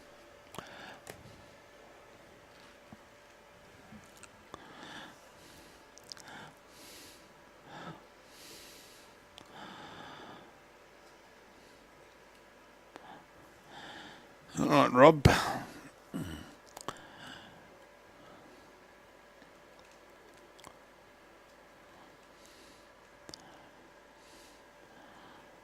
You going to get through there?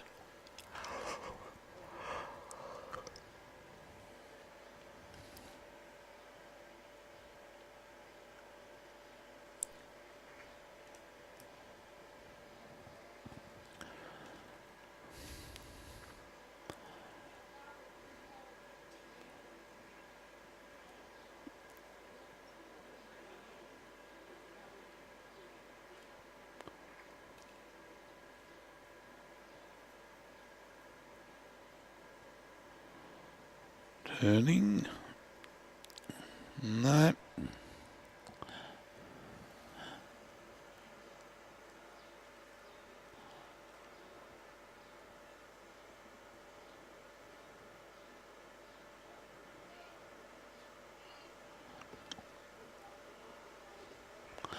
Thanks for that, John. I'll read that to the viewers out there. It says, hi, fellas. Just be aware there is a scam saying Bowls Queensland cannot show games and telling you to go to a YouTube site asking you to log in. Well, I don't think Bowls Queensland will be doing that. It wasn't a scam, I put that up. I put that to let them know when Facebook was down to go to the YouTube. Oh, this might be. No, I did on Bowls Queensland site as well. Oh, okay. It could be others, but Yeah, I yeah. haven't seen any scams. We haven't seen it come through. That's the That was thing. me, and that was the one, the link that I was given. Okay, Robbie tells me that was his I put that up. when our Facebook went down to go to the YouTube. But I didn't know that it would ask you to log in. Because we've got nothing coming up on the Facebook page of BQ ourselves here telling us to do that. So It was put up before that came back online again. yeah, but I'm saying since then there's been nothing Oh, no. like telling us to do that. So I'd say it's probably yours that they're talking about. Pre-treatment, Yeah. That's good that they're keeping a track of it. You've got to watch those things.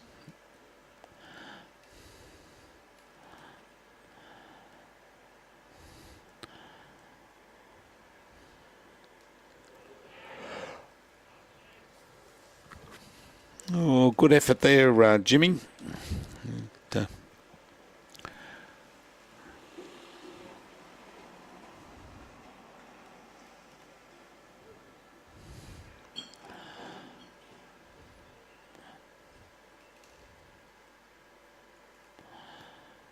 So which way are we going to get Doug to come down? Backhand onto the shot bowl there of John Hammond's. Yeah, he's got second on the left there, and but if you could take it back, oh, don't take yourself out. Not, oh, that's hurting because that would probably give them 3, I'd say.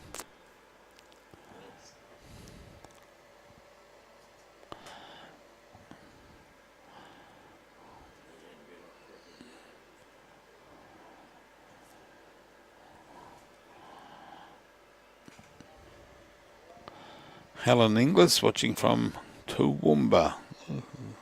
Lovely place. Spent a number of years there with when I was in the bank.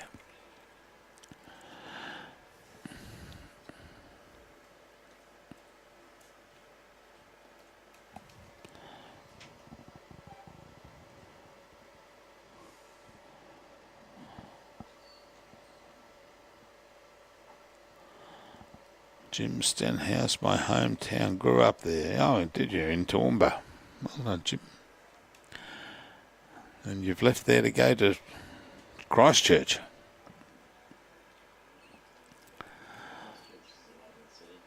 Yeah.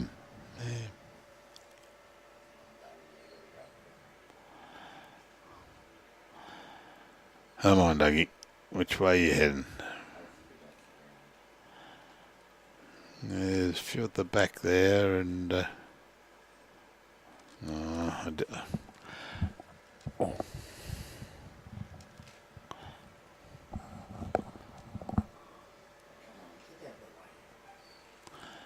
And ooh, did he save any there?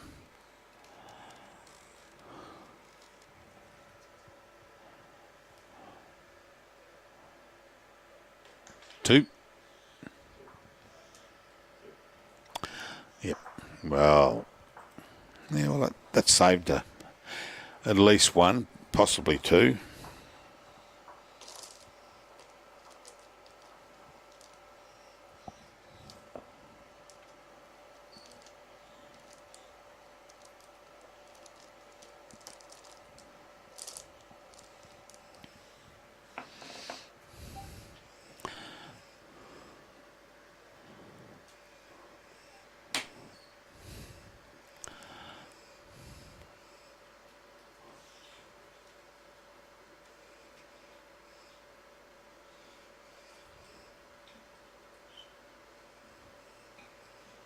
Oh, sorry, I misread that. Yeah, Bob Williams grew up there, and not Jim.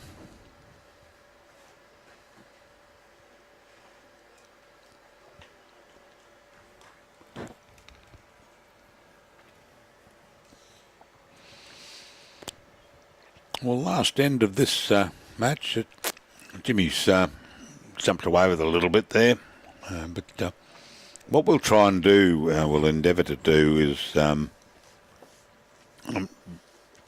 just before the start of the next games, we'll see if there's we get Peter Tonkin to so we can get a printout of the standings after each round. We'll do the top 7 on the screen there if we can, yeah. We've just got to be able to get them. But we'll ask them at lunch.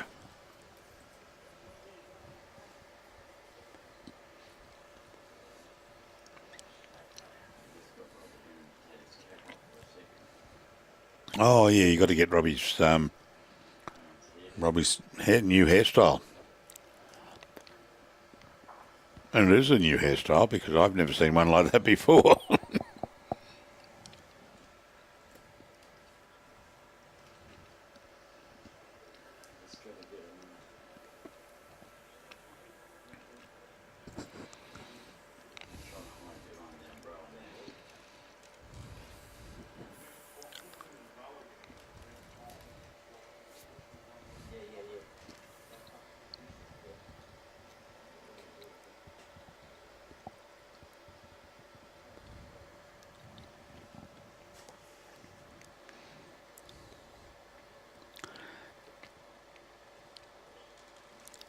Rexile, what type of surface it is.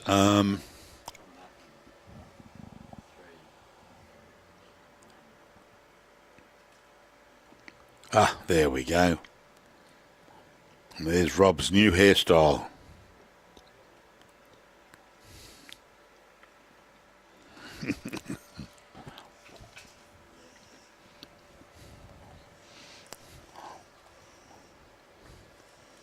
A brave man. Yeah, it certainly is.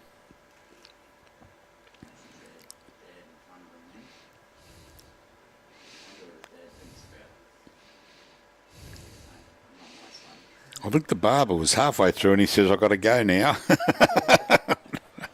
Can you come back another day? So we'll wait for the comments to come in on that one. So it shall be interesting, I should imagine.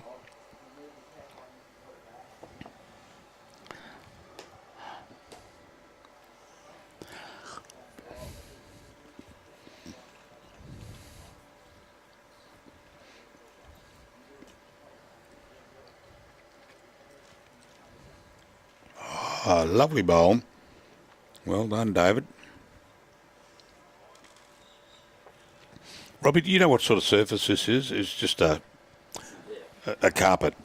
It's synthetic. It's not really sort of. It's more synthetic than carpet. Yeah. It's No. a woven one. It's a more plasticky one, I suppose. Still looks sharper than Scott Franklin's head.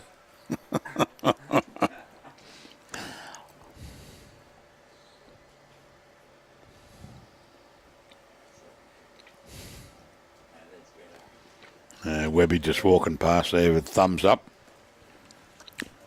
How'd you go? Good on you, buddy.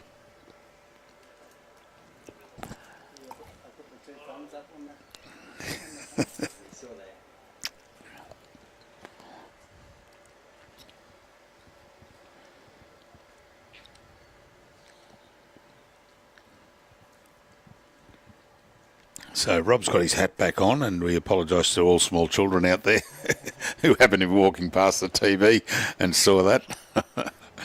It's good sport.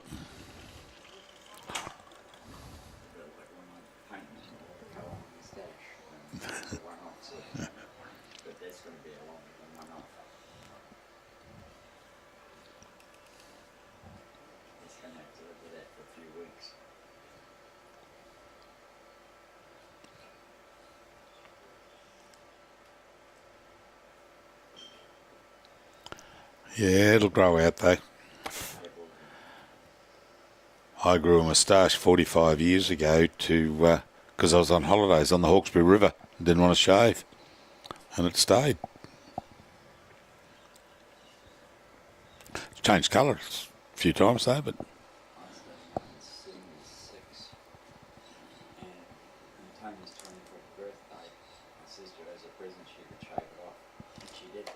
and it lasted about a day before it started to grow back again, and that was it. Never again. I've promised my 3 grandchildren that if I ever shave my mow off, they can do it. And they will. Oh, they will. Yep.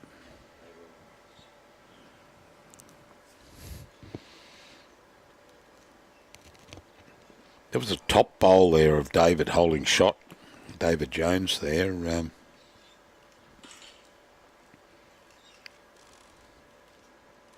I don't know how. Now let me have a look at that. They could actually have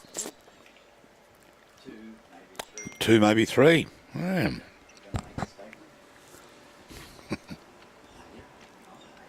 Yeah, I did make a statement. I said two, maybe three. Or one, maybe three. That's a better option for me.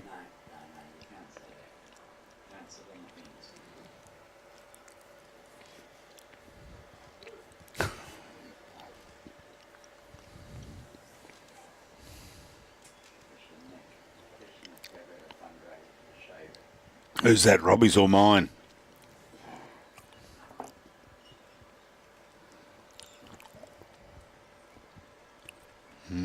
Just running through, but no, not going to be there.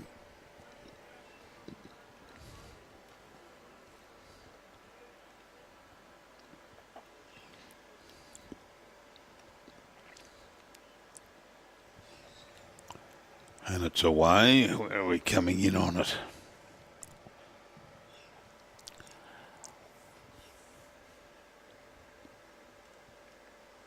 There she goes, rolling by.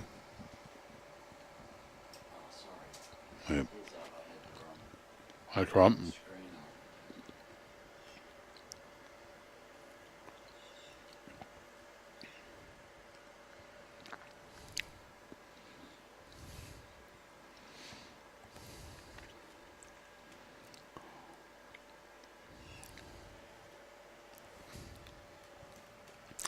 Well, that looks like it. One out to Dougie Kleinhans, and having a look for the second.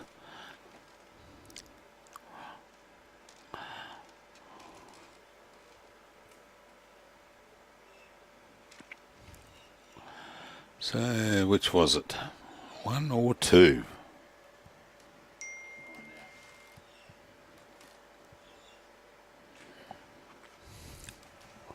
See what the end score was there. I'd say it was... I'm going to predict two when Robbie gets back.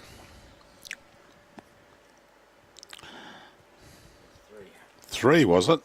Okay. Hey, 2 out of 2. Okay, well that was an enjoyable game, and look, we apologise, ladies and gentlemen, for that hiccup that we had there with Facebook. It wasn't anything; it was totally beyond our control. Facebook's portal, just whatever that technical term I explained before when Robbie told me. As I said, it's above my pay grade when it comes to the techo side of things. But, yeah, we apologise for that. It was just totally unfortunate. It went through to YouTube so we could keep streaming it. But we're back on deck and everything should be fine. Yeah.